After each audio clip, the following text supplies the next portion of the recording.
झारखंड की लड़ाई लड़ी जा रही थी अलग राज्य की, तो बृहद झारखंड का एक कंसेप्ट था जिसमें बिहार का ये इलाका, उसके अलावा उड़ीसा का, बंगाल का, उसमें जनजातीय आबादी से खास करके संताली लोग। जी जी, भील है, देन गोंड है, देन संथाल है। देश का ये तीसरा सबसे बड़ा ट्राइबल कम्युनिटी है। देन उरांव है, फिर इसके बाद मुंडा, फिर इसके बाद खड़िया, इसके बाद हो। और ये जो स्कैमर्स की राजधानी है, हाँ जामताड़ा, हाँ ये उसी के नाम से पूरा विश्व में प्रसिद्ध है। प्रसिद्ध नहीं है, कुख्यात है। ईश्वर चंद्र विद्यासागर का भी जो एक तरह से ये कर्मभूमि रही है। ट्राइबल अपनी जमीन बेच सकते हैं, लेकिन अपने ही थाना क्षेत्र के अंदर और ट्राइबल को ही दे सकते हैं, गैर आदिवासी को वो नहीं दे सकते हैं। संथाल परगना टेंडेंसी एक्ट में इतनी भी छूट नहीं है। जब मुख्यमंत्री थे हेमंत सोरेन, तब उन्होंने बताए थे कि आदिवासी हिंदू नहीं है, और तो वो एक अलग धर्म बता रहे हैं। वो वही सरना धर्म बता रहे हैं कि हम लोग सरना धर्म के हैं, हम लोग प्रकृति के पूजक हैं। हेमंत सोरेन जो सबसे बड़े मुश्किल में फंसे हैं, तो उसकी वजह भी जमीन ही है। वो कहाँ की जमीन है? बरियातू, क्या नाम है? हाँ, रांची राजधानी बरियातू। घालमेल का बहुत ही अजीबोगरीब मामला है ये, कि जो मालिक थे वो भी फर्जी निकले, जो दावेदारी कर रहे थे, जिन्होंने रेंट ले लिया वो भी फर्जी निकले, और बाद में उस पर फर्जी कागजात भी बन गया, फर्जी मालिक नए सिरे से बन गए। तो ये जो इलाका है धनबाद का झरिया में आग पिछले 50 सालों से लगी हुई। ये जमीन कब पताल में चला जाएगा लोगों को पता नहीं है, उसके बगल में लोग रह रहे हैं। लेकिन मैं ठोक बजा के कह रहा हूँ कि हेमंत सोरेन, कल्पना सोरेन वो मुख्यमंत्री बनने जा रही हैं उपचुनाव के बाद। इसके 2-3 आधार हैं। चलिए, आप लोग हिचक रहे थे, किसी ने तो हिम्मत दिखाई इस पॉलिटिकल प्रेडिक्शन की। हाँ, लल्लन टॉप चुनाव यात्रा पावर्ड बाय सनराइज मसाले। खाओ, खिलाओ और हिट हो जाओ। सनराइज मसालों के साथ खाओ, खिलाओ और हिट हो जाओ। नमस्कार, एक और पॉलिटिकल मास्टर क्लास में आपका बहुत बहुत स्वागत है। नक्शे से साफ समझ में आ रहा होगा कि आज बात झारखंड की राजनीति पर होगी। 14 लोकसभा सीटें हैं झारखंड की, और इसी वर्ष के उत्तरार्ध में एक बार फिर से विधानसभा चुनाव होने की भी संभावना है। राजनीतिक सुर्खियों के लिहाज से देखें तो लगातार झारखंड खबरों में रहा है। सिटिंग मुख्यमंत्री हेमंत सोरेन पर जब गिरफ्तारी की तलवार लटकी लैंड स्कैम और तमाम दूसरे मामलों में, तो उन्होंने विधायक दल के नेता का पद छोड़ा, झारखंड मुक्ति मोर्चा का, और जो उनके गठजोड़ में दल थे जैसे कांग्रेस, आरजेडी, सीपीआई एमएल वगैरह, और उनके बाद झारखंड मुक्ति मोर्चा के ही चंपई सोरेन इस वक्त मुख्यमंत्री हैं। लेकिन पॉलिटिकल फेस हैं कल्पना सोरेन, जो कि हेमंत सोरेन की पत्नी हैं। बसंत सोरेन भी हैं पद के दावेदार, जो कि शिबू सोरेन के एक और बेटे हैं, हेमंत से छोटे हैं। सीता सोरेन भी उसी परिवार से हैं, जो अब भाजपा में है। तो इन सब वजहों से आपने देखा होगा लगातार खबरें बनती रही। बाबूलाल मरांडी यहाँ फिलहाल भाजपा का चेहरा है, इस संदर्भ में कि वो मुख्यमंत्री रहे हैं, पहले मुख्यमंत्री बल्कि कहें राज्य के, और अभी प्रदेश अध्यक्ष हैं। हालांकि बीच में उन्होंने अपनी पार्टी बनाई थी, जिसका पिछले विधानसभा चुनाव के बाद वापस से उन्होंने भाजपा में विलय किया। वो एक लंबी कहानी है। अर्जुन मुंडा यहाँ के एक बड़े नेता हैं, नरेंद्र मोदी कैबिनेट में मंत्री हैं। कृषि का प्रभार मिला नरेंद्र तोमर के बाद उन्हें, और ट्राइबल मामलों के मंत्री तो वो हैं ही। अन्नपूर्णा देवी भी हैं, जो राज्य मंत्री हैं शिक्षा के मामले में। अन्नपूर्णा देवी कोडरमा लोकसभा से जीत के जाती हैं, और अर्जुन मुंडा खूंटी की लोकसभा से जीत कर जाते हैं। 2019 में जब चुनाव हुए थे, तब 14 में 12 सीटें एनडीए जीती थी, 11 Bhajpa, 1 all Jharkhand student union party, Sudesh Mahto की पार्टी, तो कुल 12 हुई, और 2 सीटें, जिसमें एक सिंहभूमि की सीट है और एक राजमहल की, ये यूपीए ने जीती थी। 2014 में भी टैली 14-2 की थी, लेकिन तब सिंहभूम की जगह यूपीए ने, या टू बी प्रिसाइज जेएमएम ने, दुमका की सीट जीती थी। शिबू सोरेन झारखंड की राजनीति के सबसे टावरिंग फिगर हैं। हालांकि अब स्वास्थ्य कारणों के चलते वो राजनीति में सक्रिय नहीं हैं। उनको गुरुजी, दिशोम गुरु, ये सारी उपाधियां मिलती रहती हैं। झारखंड एक अलग राज्य बने, बिहार का जो आदिवासी अंचल है उसको ध्यान में रखकर ये एक लंबा आंदोलन चला है। और जेएमएम का नाम, झारखंड मुक्ति मोर्चा का नाम, आप 90 के दशक से प्रमुखता से सुनते आ रहे हैं। खास तौर पर नरसिम्हा राव सरकार ने जब अपना विश्वास मत हासिल किया था तब, और उसके बाद ब्राइबरी के इल्ज़ाम लगे, उसमें बहुत सारे वर्डिक्ट आए, और उसके बाद अलग राज्य बना, मुख्यमंत्री रहे, मुख्यमंत्री रहते हुए चुनाव हारे, निर्दलीय विधायक मुख्यमंत्री बना। ऐसे तमाम चीज़ें झारखंड मुक्ति मोर्चा या के दौरान हुई या और पार्टियों के दौरान हुई, पर झारखंड की सिर्फ इतनी ही पहचान नहीं है। तो एक पॉलिटिकल परिचय हो गया। तमाम बड़े इंडस्ट्रियल टाउन इसी राज्य में आते हैं, जिसमें जमशेदपुर है, जिसमें बोकारो है, ऐसे कई टाउन हैं। नक्सल हिंसा के लिए भी इस राज्य की चर्चा होती रही है। प्राकृतिक सुंदरता के लिए भी, वन संपदा और वन संपदा से ज़्यादा खनिज संपदा के लिए, बॉक्साइट से लेके लॉ एस्क से लेके कोयले से लेके इन सब पे विस्तार से हम बात करेंगे। और बातचीत में हमारे साथ हमेशा की तरह इस मास्टर क्लास में बहुत सारे मेहमान जुड़ रहे हैं। एक एक करके आपका परिचय करवा देता हूँ। आलोक मिश्रा जी, चंदन मिश्रा जी, सॉरी माफ़ी चाहता हूँ, चंदन मिश्रा जी हैं, ये हिंदुस्तान टाइम्स अखबार से जुड़े रहे हैं, उसमें पॉलिटिकल एडिटर रहे हैं। चंदन मिश्रा जी हमारे पहले मेहमान हैं। सुरेंद्र सोरेन जी हमारे दूसरे मेहमान हैं। नेता नगरी में आपने इनको पहले भी देखा हुआ है। जिस शानदार इमारत में हम लोग ये बातचीत रिकॉर्ड कर रहे हैं वो रांची का प्रेस क्लब है, देश में मेरा देखा हुआ अब तक का सबसे भव्य और बड़ा प्रेस क्लब। बहुत बधाई आप सभी को। उसके अध्यक्ष भी हैं सनी शरद जी हैं, यहाँ पे फॉलोअप के नाम से अपना वेंचर चलाते हैं मीडिया का। अखिलेश सिंह जी हैं, अखिलेश सिंह जी हिंदुस्तान अखबार से जुड़े हुए हैं, मूलतः क्राइम कवर करते हैं विस्तार से। राज जी हैं, ये कई टीवी चैनलों में काम कर चुके हैं। और ये आनंद दत्त हैं, हमारे साथी हैं, इंडिया टुडे हिंदी में लगातार लिखते रहते हैं। और जिस संस्थान से मैंने पढ़ाई की है, Indian institute of mass communication, ये भारत सरकार के सूचना एवं प्रसारण विभाग के द्वारा पत्रकारिता की पढ़ाई के लिए चलाया जाने वाला संस्थान है। और भारतीय समाचार सेवा के जो अधिकारी हैं वो भी यहीं से प्रशिक्षण पाते हैं, जिनको IIS इंडियन इंफॉर्मेशन सर्विस कहते हैं। तो यदि आप में से किसी की पत्रकारिता में दिलचस्पी है, तब भारत सरकार का ये संस्थान IMC, जिसके देश में कई सेंटर हैं पर हेडक्वार्टर दिल्ली में है, वो आपके लिए एक प्रस्थान बिंदु, आपके लिए एक मकाम हो सकता है। इन सभी मेहमानों से विस्तार से बात करेंगे।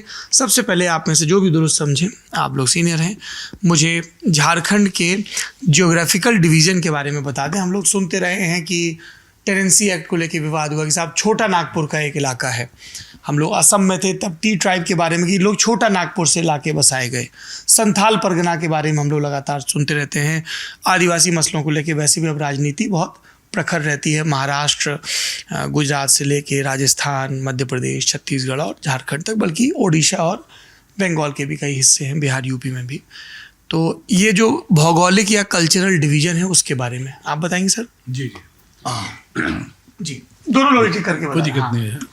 मुझे लगता है कि आप पूरे झारखंड को देखें तो राज्य बनने के पहले ये दो भागों में ही बटा हुआ था। एक छोटा नागपुर और एक संथाल परगना।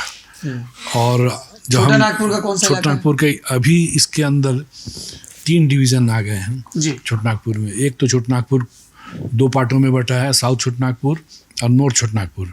उसके अलावा पलामू और एक कोल्हान भी इस इलाके में। सबको अलग अलग करके समझते हैं सर, नहीं बड़ा कंफ्यूजन हो जाएगा, है ना? नहीं ठीक है, इसको यहाँ से शुरू करते हैं, इस कोने से। ये क्या है? ये आपका संथाल का इलाका है, संथाल परगना कहते हैं इसको। अच्छा, इसमें साहिबगंज आता है जी, ये माइनिंग के लिए मशहूर है। हाँ, साहिबगंज माइनिंग के लिए मशहूर है। गोड्डा, यहाँ से ऋषिकांत दुबे चर्चित सांसद हैं। हाँ, वहाँ पे अभी बहुत बड़ा पावर प्लांट भी है। अच्छा। जो देश का चर्चित पावर प्लांट है।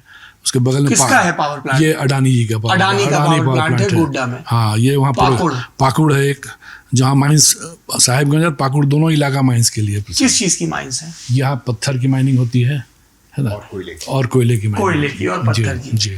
दुमका, ये शिबू सोरेन का गढ़ है, कार्य क्षेत्र है।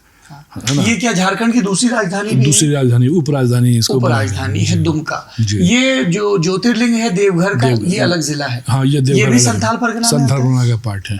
और ये जो स्कैमर्स की राजधानी है, हाँ, जामताड़ा। हाँ, ये उसी के नाम से पूरा विश्व में प्रसिद्ध है। ये प्रसिद्ध नहीं है, कुख्यात है। हम लोग प्रसिद्ध ईश्वरचंद विद्यासागर, इसमें बताइए। हाँ, ईश्वरचंद विद्यासागर का भी जो एक तरह से ये कर्मभूमि रही है जामताड़ा। बताइए कितना महान समाज सुधारक। जैसे कर्माटांड का इलाका है जो नशा खुरानी के लिए भी बदनाम था, और वही क्षेत्र है जो ईश्वरचंद विद्यासागर का भी कार्य क्षेत्र हुआ करता था। उन्होंने वहाँ पे कई सारे काम किए। उनका भी घर है वहाँ, भी हुआ है कर्माटांड के नीचे विद्यासागर। उसका नाम ही अब कर्माटांड स्टेशन है, उसके नाम पर।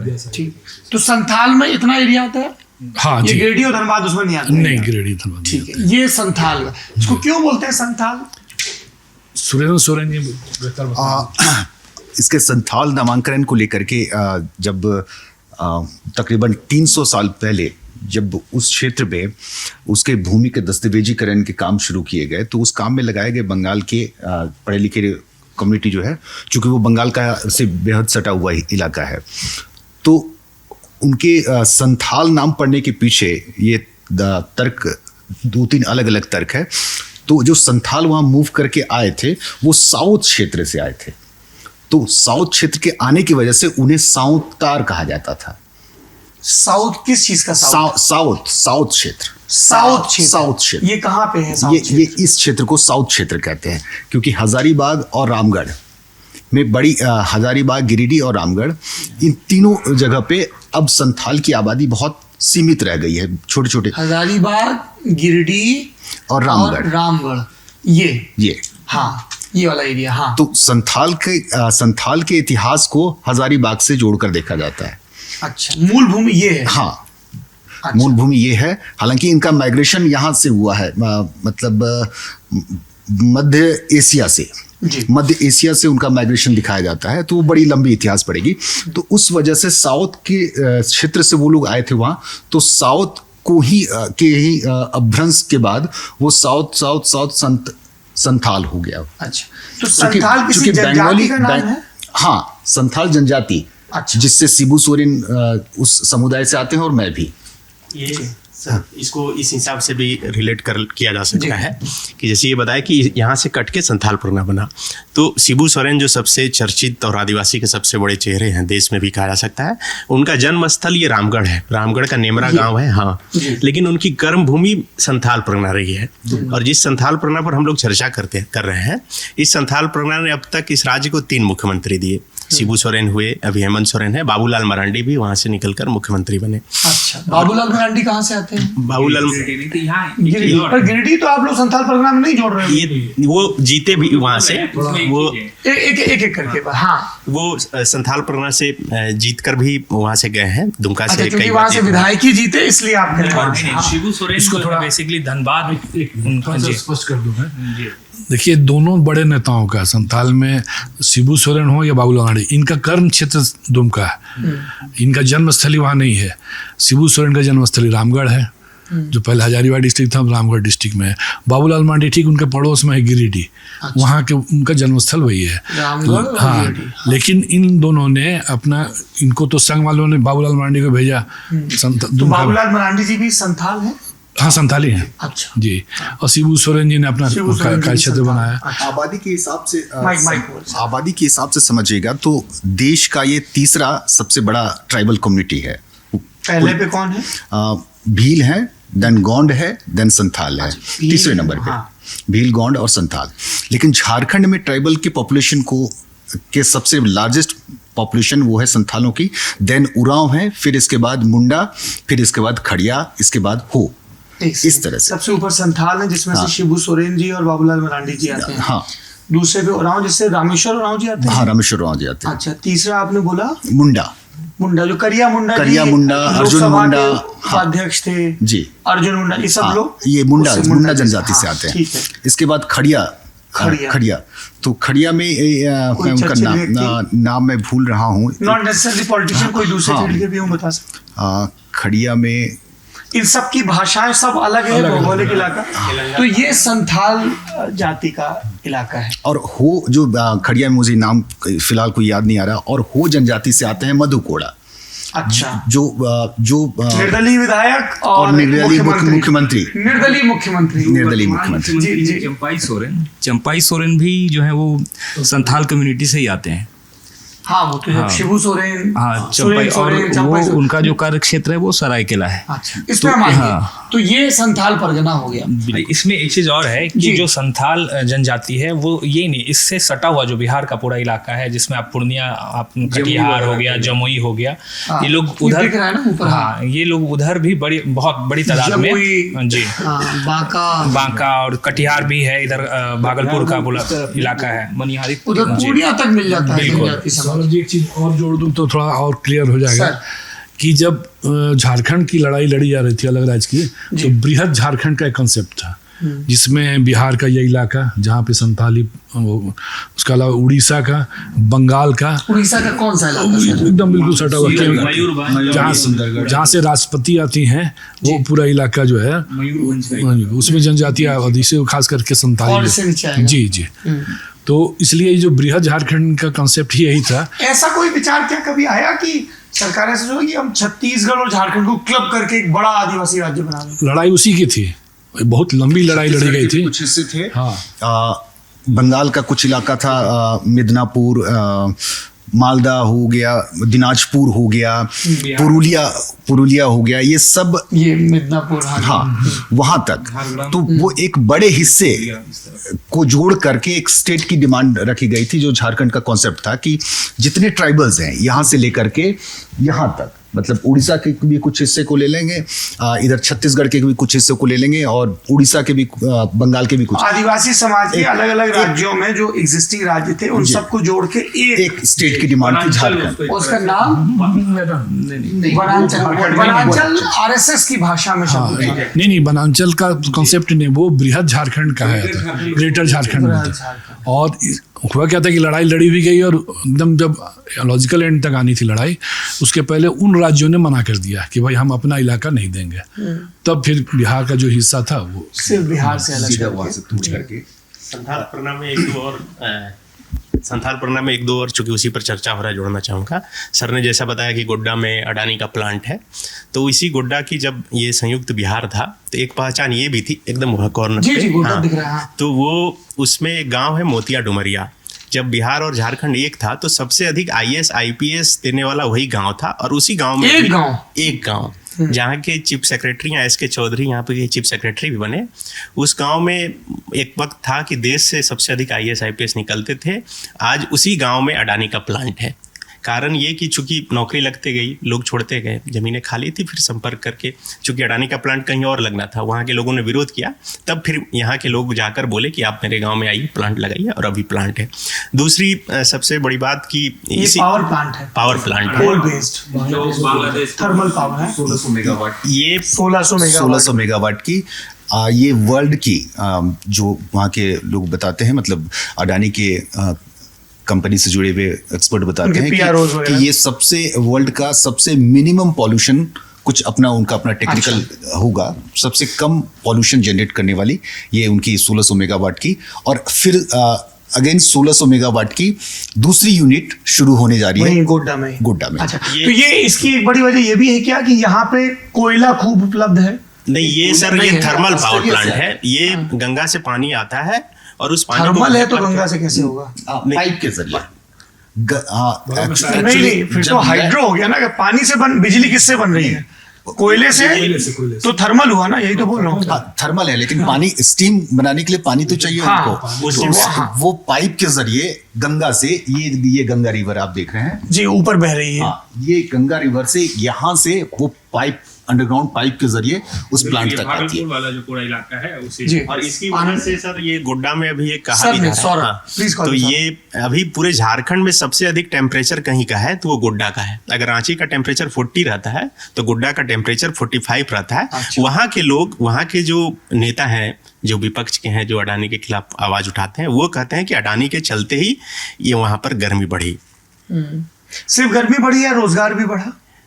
वहाँ के जो सांसद हैं मौजूदा, अभी निशिकांत दुबे, मैं कल ही उनका बयान सुन रहा था, वो कह रहे हैं कि 85% यहाँ के स्थानीय लोगों को नौकरी मिली। डाटा मेरे पास नहीं है क्लियर। ठीक है, ये गोड्डा का इलाका हो गया, पर मैंने कहा यहाँ पे क्या कोयला बहुत होता है इस एरिया में? बिल्कुल, एशिया का सबसे बड़ा ओपन कोल माइंस वो गोड्डा के ललमटिया में है। और ये एक संथाल प्रोग्राम में ये भी है कि सबसे अधिक पहाड़िया जनजाति के लोग रहते हैं, और वो संथाल से बिल्कुल अलग उनका रहन सहन और सब कुछ भी रहता है। पहाड़िया, ये अलग जनजाति, ये पहाड़ पर ही रहते हैं सर। अभी ये वो जो कहते हैं ना देश में अपने जो प्रिमिटिव ट्राइब्स है, अब तो PPTT कराते हैं, वो उसी के फुल फॉर्म बता दीजिए, कई लोगों ने। बता दो भाई, आप पूरा उसको बोलते हैं प्रिमिटिव ट्राइब्स कहते हैं उसको। नहीं, आप क्या वर्डिंग करें? PVTG ट्राइब आते हैं, जिनके लिए हाल में आपको याद होगा पिछले 15 नवंबर को PM ने खूंटी से वो एक योजना लॉन्च की थी, PM जनमन योजना। तो वो उन ट्राइब्स के लिए था। फुल फॉर्म क्या है? इसमें प्रिमिटिव उस तरह से कुछ है वो पीवीटी प्रिमिटिव ट्राइबल ग्रुप के लिए पीवीटीजी जनजातियों में भी जो और पिछड़ी एक चीज और है, ये जो जनजाति है एक तो इनकी संख्या कम हो रही है, दूसरी बात ये है कि ये जो सबसे निचले पायदान पे, अगर झारखंड की आप बात करेंगे, रूरल में जो ट्राइब रहते हैं उसमें सबसे निचले पायदान पे है, मतलब गरीबी या इंफ्रास्ट्रक्चर। पूरे देश में लगभग 220 जिलों में और 75 कम्युनिटी हैं जिनके लिए वो जनमन योजना भी लॉन्च किया था पीएम ने खूंटी से। जिस दिन बिरसा जयंती का कार्यक्रम होता है उस दिन वो पीएम आए थे खूंटी में और उन्होंने वहाँ पे लॉन्च की थी। तो उन समूहों के लिए, चूँकि होता क्या है कि उनके पास घर नहीं है, पीने का पानी नहीं है, वहाँ तक सड़कें नहीं गई हैं उन समुदायों तक, तो कई सारी चुनौतियाँ हैं, तो वो चीज़ें वहाँ तक पहुँचे तो उनको मेन स्ट्रीम में लाने के लिए जोड़ना चाहूँगा। ये इसमें सरकार इनके लिए एक डाकिया योजना भी शुरू की। वो इसलिए क्या डाकिया योजना ये है कि जो राशन जैसे हम आम लोग जाते हैं लेने के लिए, यहाँ है कि सरकार की जो योजनाएं हैं वो पहुंचाया जाता है, इन तक पहुंचाया जाता है, डाकिया के माध्यम से डाकिया बन के कोई लोग पहुंचाते हैं। दूसरा है कि ये पहाड़िया लोग मतलब सप्ताह भर महीना भर पहाड़ पर ही रहते हैं, वो सप्ताह में एक दिन क्या है, काम क्या ऊपर ही खेती बाड़ी जो भी होता है खाते हैं, बीमार भी पड़ते हैं। हाँ, आप अगर इजाजत दे तो मुझे शेयर करते हुए खुशी होगी। पिछले साल मैं गया हुआ था गोड्डा, एक पहाड़िया गांव में। वो करीब जमीन से 4-5 किलोमीटर पैदल चलकर ऊपर जाना था। न ऊपर स्कूल था, न ऊपर अस्पताल था, न सड़कें थी। अब मतलब मोटरसाइकिल चलाना भी बहुत मुश्किल था, लेकिन किसी तरह सड़कें बनाई गई थी। वो स्टोरी हम लोगों ने जब चलाई, दूसरे दिन ही सरकार ने यहाँ से आदेश दिया। उसके बाद जिले के जितने बड़े अधिकारी थे उस पहाड़ पर गए, और अभी जब 8 दिन पहले मैं वहाँ गया हुआ था तब मुझे पता चला कि डीएमएफटी फंड से, जो डिस्ट्रिक्ट मिनरल फंड्स होता है, जो एशिया का सबसे बड़ा कोल माइंस है ललमटिया का, 250 करोड़ रुपए की योजना के साथ उस गांव तक सड़क पहुंच रही है और वहाँ पर काम हो रहा है। गांव वाले उस समय कहे थे कि अगर सड़क बन जाएगी, मैं जो व्यक्ति सड़क बनाएगा उसका यहाँ पर प्रतिमा बनाऊंगा और पूजा करूंगा। तो आप समझिए कि वो उस गाँव के लोग कितने कटे थे कि सप्ताह में एक दिन सिर्फ उतरते थे। बगल में रतनपुर बाजार है, वो छोटा केरलो और बड़ा केरलो गांव है जहां स्टोरी करने गए थे, तो वहां से वो सामान खरीद के जाते थे और एक सप्ताह तक ऊपर ही रहते हैं। वो अलग दुनिया है, एकदम दुनिया से कटा हुआ है। हाँ, मतलब ये हालांकि एक लंबी बहस है कि मुख्य धारा कौन सी है, वो कटे हुए हैं या वो ज्यादा बेहतर हैं, या वो जुड़ना नहीं चाहते। हाँ, एक बड़ी सच्चाई ये भी है कि आप इस तरह के जो ट्राइब हैं, अगर आप उनके पास जाएंगे, उनको इंटरेस्ट नहीं है, वो नहीं चाहते हैं कि उनके इलाके में जो है इस तरह का डेवलपमेंट, बाहरी दुनिया का दखल अंदाजी, इसलिए लंबी बहस है। वो चीज यहाँ है। ठीक है, तो ये संथाल परगना हो गया। ये आपने गोड्डा पे विस्तार से बात की। साहिबगंज किस चीज के लिए मशहूर है? साहिबगंज बेसिकली माइनिंग, और अभी सेंटर में साहिबगंज इस वजह से है कि आपने जो अभी ईडी रेड और सीबीआई का जो ये पूरा प्रकरण देखा है, उसमें एक इम्पोर्टेंट जो सेंटर पॉइंट है वो साहिबगंज है, क्योंकि वहाँ पत्थर डीसी थे जिनके यहाँ छापा पड़ा। क्या नाम है? राम निवास यादव। अच्छा, तो ये पत्थर का हेमंत सोरेन इसका ये यहाँ से बरहेट सीट से हेमंत सोरेन विधायक, मौजूदा सीएम नहीं, अभी तो पूर्व है चंपई सोरेन जी सीएम। झारखंड को अभी आदत नहीं पड़ी क्या कि चंपई सोरेन जी को सीएम कहने की? ऐसा है, क्योंकि मैं और भी बातचीत देख रहा हूँ कि सीएम, नए वाले सीएम क्या, तो सीएम तो एक ही होगा ना। ये जो दोनों साहिबगंज और पाकुड़ है, इसकी पहचान कुछ अलग भी, क्योंकि ये पाकुड़ जो है ये बांग्लादेश से बिल्कुल सटा हुआ इलाका है। आप अगर बांग्लादेश, मालदा जो है वेस्ट बंगाल का इलाका, वो भी इससे सटा हुआ है। तो एक जो डेमोग्राफी की अभी बात हो रही है, जिसको लगातार बोला जा रहा है, तो ये इस इलाके में बड़े पैमाने पे हाल के दिनों में जो है इसकी डेमोग्राफी चेंज हुई है। उसके पीछे बांग्लादेश से लगा इलाका है, दोनों साहिबगंज और ये दोनों जगह जो है। और पत्थर जो है, ब्लैक स्टोन जो है, जिससे कि छत ढलाई होती है, आप उसका इस्तेमाल होता है, उसका सबसे बड़ा जो है ये एक तरह से यहाँ से निर्यातक की बड़ी और उसका जो एक पॉइंट है वो आपको बिहार का इलाका भी है, जहाँ पे बिहार में बड़े पैमाने, और बिहार के रास्ते फिर दूसरे राज्यों में नॉर्थ ईस्ट में जाता है, और बांग्लादेश भी है। और ये जो रिवर आप देख रहे हैं, ये रिवर जो है ये कटिहार को टच करता है। कटिहार में एक अहमदाबाद करके जगह है जो कि नदी से वो पूरा बांग्लादेश से जुड़ा हुआ है।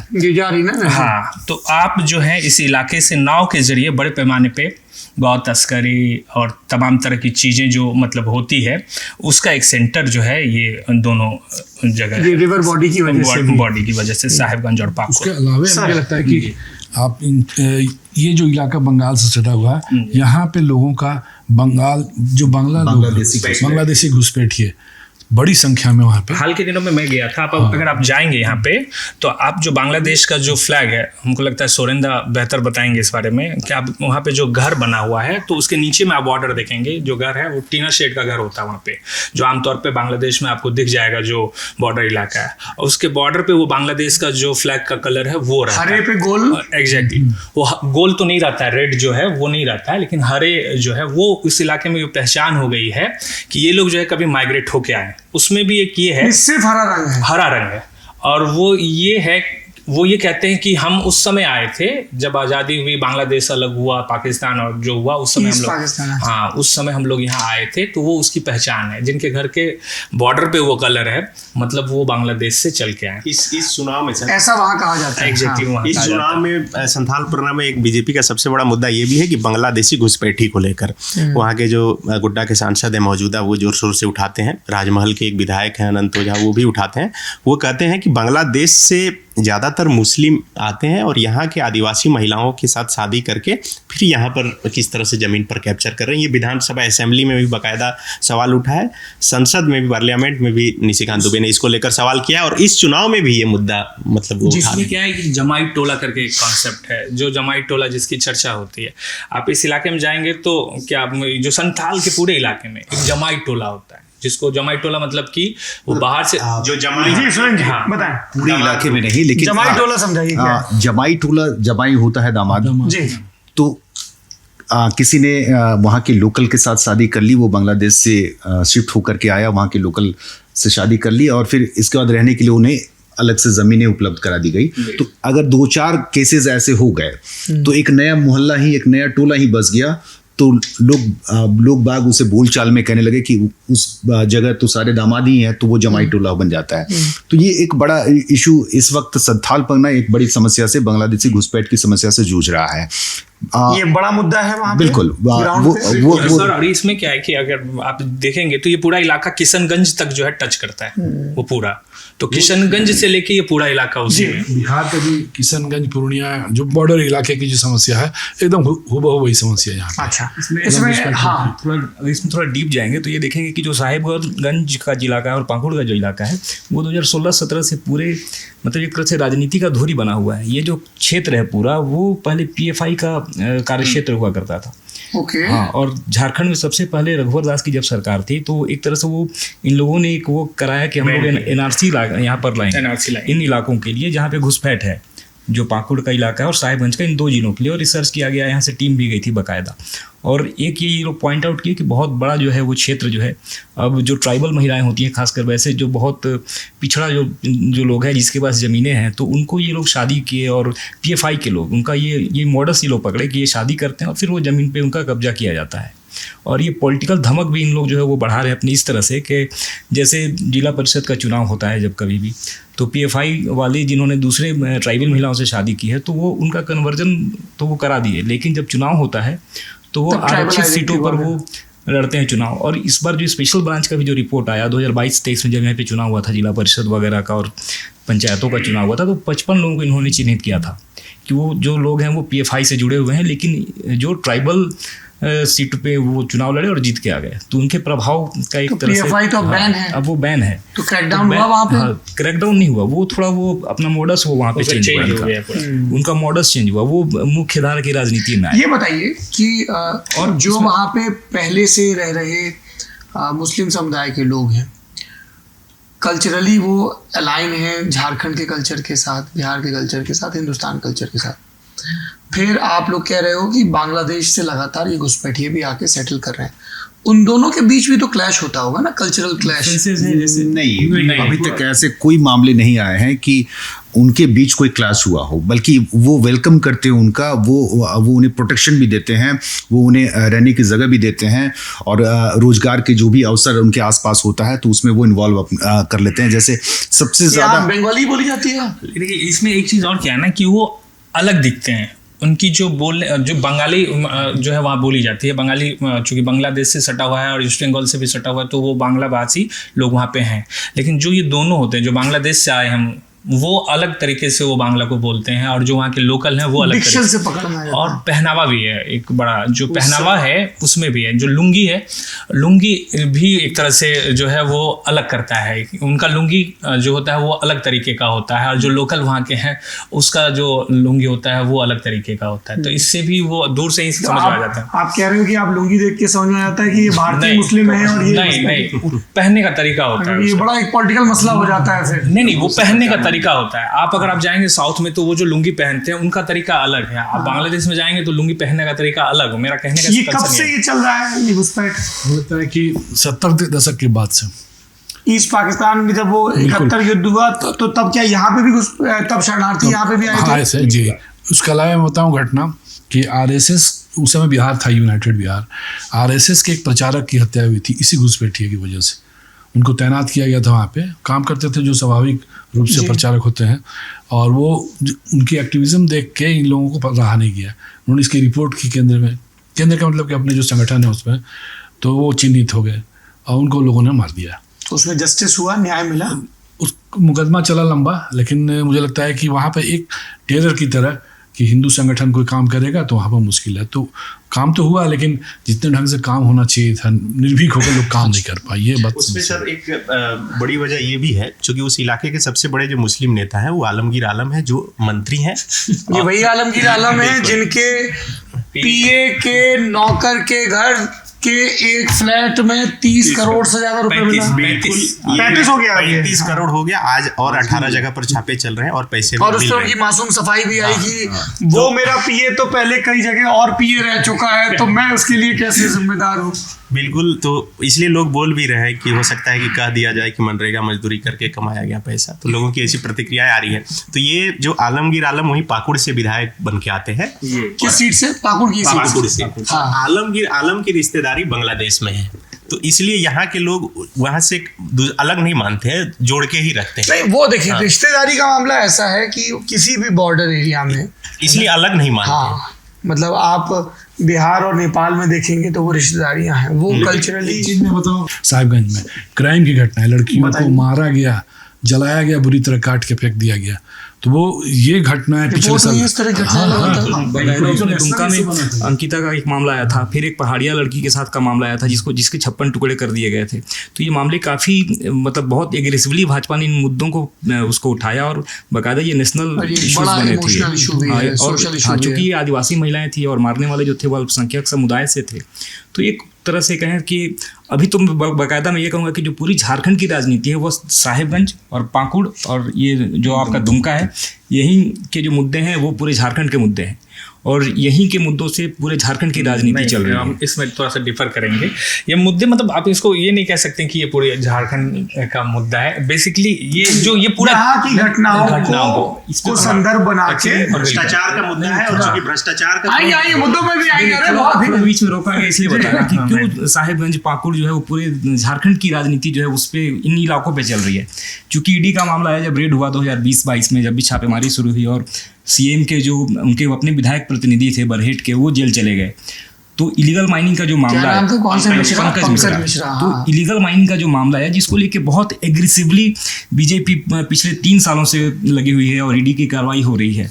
तो पूरा साहिबगंज का मामला जो पत्थर की माइनिंग का मामला था, वो सिर्फ झारखंड नहीं बल्कि बाकायदा उसको अगर यहाँ पर इंडिया गठबंधन को अगर घेरती है बीजेपी, तो एक ये बहुत बड़ा मामला है। उसको थोड़ा जान भी लीजिए आप सभी पत्रकारों से कि ये चूंकि चर्चा चली है, ये क्या मामला है। हेमंत सोरेन मुख्यमंत्री हैं उस समय, हेमंत सोरेन ही खनन मंत्री हैं, बिल्कुल, और हेमंत सोरेन के ही नाम पे पट्टा होता है, आवंटन होता है। तो ये ऑफिस ऑफ प्रॉफिट और क्लैश ऑफ इंटरेस्ट का और मेल प्रैक्टिस का मामला है, जिसको लेके फिर ये आरोप सारे लग रहे हैं। वाइस मिनिस्टर, उसके बाद फॉरेस्ट मिनिस्टर, सारे मिनिस्ट्री उन्हीं की है।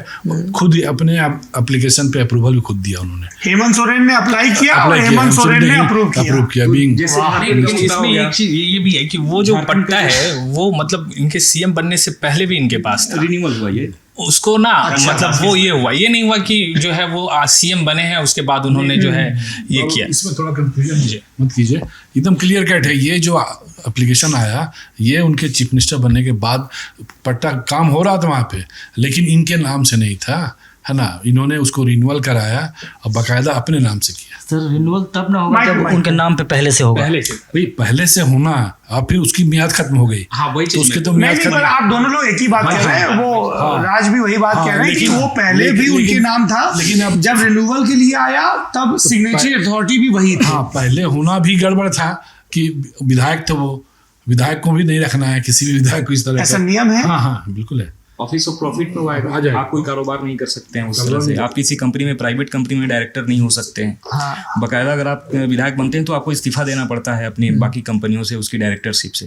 तो वो उनकी एक गलती थी और यही वजह है कि इसमें शिकायत भी हुई आयोग में और बाद में बाकी जगह पे जो पत्र आया, हालांकि वो खुला नहीं वो पत्र, उसमें क्या मंतव्य था जो रमेश बैस जी उस समय गवर्नर थे, तो वो बोलेंगे कि बड़ा ऐसी कौन सी गोंद लगी है कि ये चिट्ठी खुल नहीं रही। आज तक खुली नहीं वो चिट्ठी, क्या मंतव्य एकदम दुखी लुपलुपी रहती थी, आज खुलेगी कल खुलेगी। तो वो चीजें आती रही कि इनकी सदस्यता चली गई, ये हो गया वो हो गया, लेकिन आज तक वो चिट्ठी जो है वो जस की तस वो राजभवन में कहीं या तो कहीं रख दी गई है फाइल में या फिर वो। लेकिन मैंने जो वही कहा कि अभी जो पूरी राजनीति वो साहेबगंज और पाकुड़ में तो ईडी की कार्रवाई, भ्रष्टाचार, घुसपैठ और जो एक मामला आता है वो जो लड़कियों के साथ जो उनका कन्वर्जन या बाकी चीजें। अभी जब प्रधानमंत्री जब सीसई आए थे पिछले दिनों, अभी सीसई ये कहाँ पे? ये गुमला में है। गुमला में ये आप यहाँ पे ये रहा लोहरदगा के नीचे गुमला। नीचे गुमला तो सीसई आए थे, तब भी उन्होंने अपने जो उनका जो भाषण बीजेपी का पॉइंट ऑफ व्यू, ये आप जो बोल रहे हैं वो भारतीय जनता पार्टी के पॉइंट ऑफ व्यू से हो गया है। बीजेपी इन मुद्दों को लेके जो है क्या पॉइंट ऑफ व्यू? झारखंड अभी जो मेरे ख्याल से जो लग रहा है, मैं जो अभी घूम रहा हूँ खासतौर से ट्राइबल में जो आदिवासी हैं जो रह रहे हैं जंगल पहाड़ पे, उनके दिमाग में ये चीज चल रहा है कि एक हमारी सरकार बनी थी जिसको ये मैं अभी जैसे खूंटी है, ये जगह जो है खूंटी, अर्जुन मुंडा वाली सीट जो हमें बताया गया वो एक मुश्किल लड़ाई में फंसे हुए हैं। हाँ। पिछली बार भी मार्जिन कैसा था? कम था, 1400 वोट से जीते, 1445 वोटों का अंतर था पिछले बार। ये इस बार ज्यादा और टफ हो चला उनके लिए इस बार मुकाबला। संथाल परगना की सर एक लंबा हो गया, लेकिन लास्ट बात मैं ये कहना चाहूंगा कि एक पहचान ये भी है कि चाइल्ड मैरिज में संथाल परगना और कोडरमा का इलाका जो है वो सबसे आगे है और एक नंबर पर है।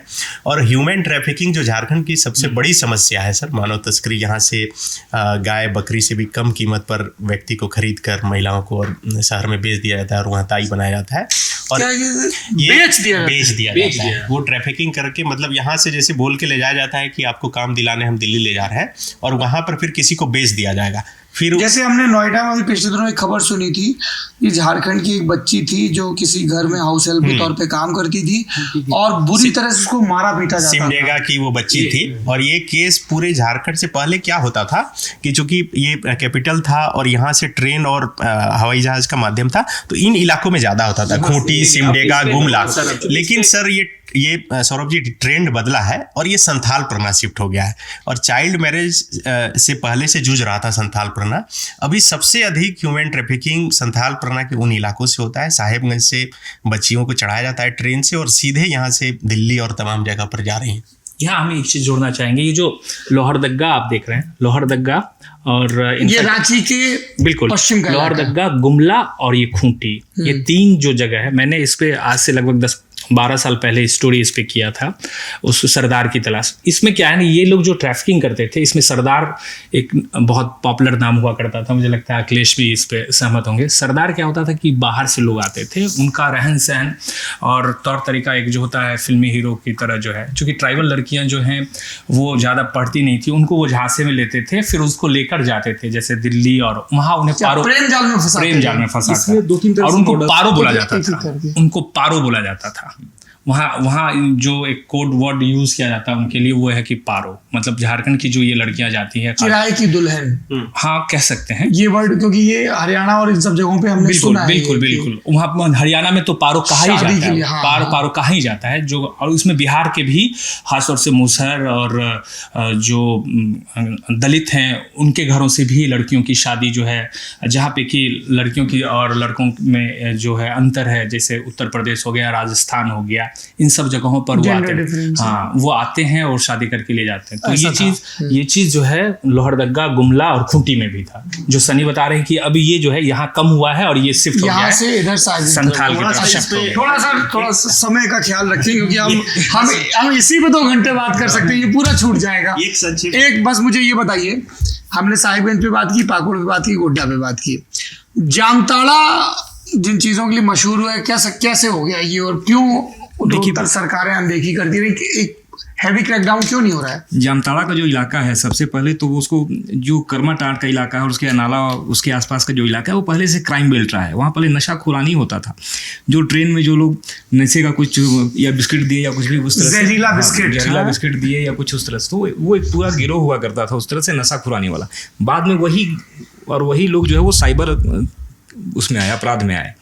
और साइबर में ये लोग बताते हैं कि जैसे सबसे वहाँ जो फल फूल रहा साइबर, वहाँ पे जो माहौल उनको मिल रहा है युवाओं को, तो ये बड़ा अजीब स्थिति। वो पढ़े लिखे लोग नहीं, बहुत ज़्यादा पढ़े लिखे लोग नहीं, लेकिन वो भाषा कोई भी उसको जल्दी सीख लेते हैं। वो यहाँ से जामताड़ा से वो आंध्रा भी फ़ोन लगा देते हैं, तेलुगु और कन्नड़ में भी किसी से बात कर लेते हैं। क्या उन्होंने लैंग्वेज ट्रेनिंग के कॉल सेंटर भी खोल लिए हैं क्या? हाँ, वो तमाम कई सारे घर जान के हैरानी होगी आपको कि यहाँ पे कोचिंग सेंटर चलता है जामताड़ा में। कई सारे घर दूसरे स्टेट से जो है बच्चे आते हैं, वो ट्रेनिंग लेते हैं कि उसको साइबर फ्रॉड कैसे करना है। उसकी पर्टिकुलर एक फी है, जैसे 30,000 में आपको ATM कैसे उखाड़ना वो बताएंगे, 10,000 में मेवात का जो इलाका है। भाई साहब ये बहुत फिल्मी साउंड है। एग्जैक्टली नहीं, ये है नहीं, वेब सीरीज तो पता है, नहीं ये है, मैंने ये स्टोरी की है। ट्रेनिंग सेंटर चल रहा है ट्रेनिंग सेंटर, और ये ट्रेनिंग फीस लेते हैं बिल्कुल। और ये ट्रेनिंग सेंटर सिर्फ ये ट्रेनिंग सेंटर सिर्फ जामताड़ा में ही नहीं है, ये ट्रेनिंग सेंटर आपको बिहार के गया में भी है, जहानाबाद में भी है, और जो नवादा में भी है। अभी नवादा जो है नया सेंटर। पब्लिसिटी कहाँ करते हैं इस चीज की कि यहाँ पे आओ, हम तुम्हें 30,000 में? उसकी भी पब्लिसिटी साइबर क्राइम की तरह होती है। मैं बिहार से हूँ, मेरा घर जो है वहाँ के मधेपुरा डिस्ट्रिक्ट में पड़ता है। मेरे गांव का एक लड़का है, मेरे घर के ठीक बगल का लड़का है, एक उदाहरण के हम उसका नाम नहीं बताएंगे, लेकिन वो लड़का जो है वो आया, ट्रेनिंग लिया, और उसने 5 साल के भीतर जो अपनी कमाई की, खुद कमाई की, वो मतलब बता नहीं सकते। हाँ, वो नजर आने लगा। तो फिर यहाँ पे हम दर्शकों के लिए जोड़ दें कि अंततः इस तरह की सारी कमाइयाँ जेल बिल्कुल पे विसर्जित होती हाँ, वो जेल भी गया। ठीक है, तो आप जितनी तेजी से ऊपर जाएंगे उतनी ही तेजी से, क्योंकि आप गलत तरीके से ऊपर गए हैं। बिल्कुल, वो जेल भी गया, जेल भी गया, वो जेल भी गया। इससे पहले कि कोई अपना बस्ता बांध ले, कह रहे हमको भी चलना। हाँ जी, मजेदार बात यह है कि ये जैसे एजुकेशनल एक्सचेंज प्रोग्राम होता है ना, बिल्कुल वैसे ये लोग करते हैं। मेवात में ठीक ऐसे ही जैसे जामताड़ा है, वैसे ही मेवात भी एक रीजन है जहाँ पे वो साइबर क्राइम का सेंटर है। तो मेवात के लोग यहाँ आते हैं, यहाँ के लोग मेवात जाते हैं। वो बाकायदा हाल के दिनों में कई बार CID ने इस पे बाकायदा टीम बनाई, और सेंटर में I4C करके है जो गृह विभाग के अधीन आता है, उसने ये कई सारे काम किए, और वो पाया कि मेवात और जामताड़ा के जो साइबर क्रिमिनल्स हैं वो पूरी तरह से एक दूसरे के साथ वो जुड़े हुए हैं, और बाकायदा वो एक्सचेंज करते हैं एक दूसरे के साथ, जो उनका जो टेक्नोलॉजी होता है, जो बाकी जो कैसे नया नया तरीका ईजाद किया जाए, वो सारी चीज़ें वो आपस में एक्सचेंज करते हैं। ओके, बड़ा ही मजेदार चीज है। ये मुंबई से एक व्यक्ति ट्रेनिंग लेकर आया था, मैं नाम उसका भूल रहा हूँ, और वही मंडल, और वो मतलब बताया जाता है कि बहुत नामचीन हस्तियों को भी ठग चुका है। वो इतना पैसा कमाया कि आज के डेट में उसी सुदूर जामताड़ा के गांव में उसके घर में रिमोट से खुलने वाले दरवाजे हैं।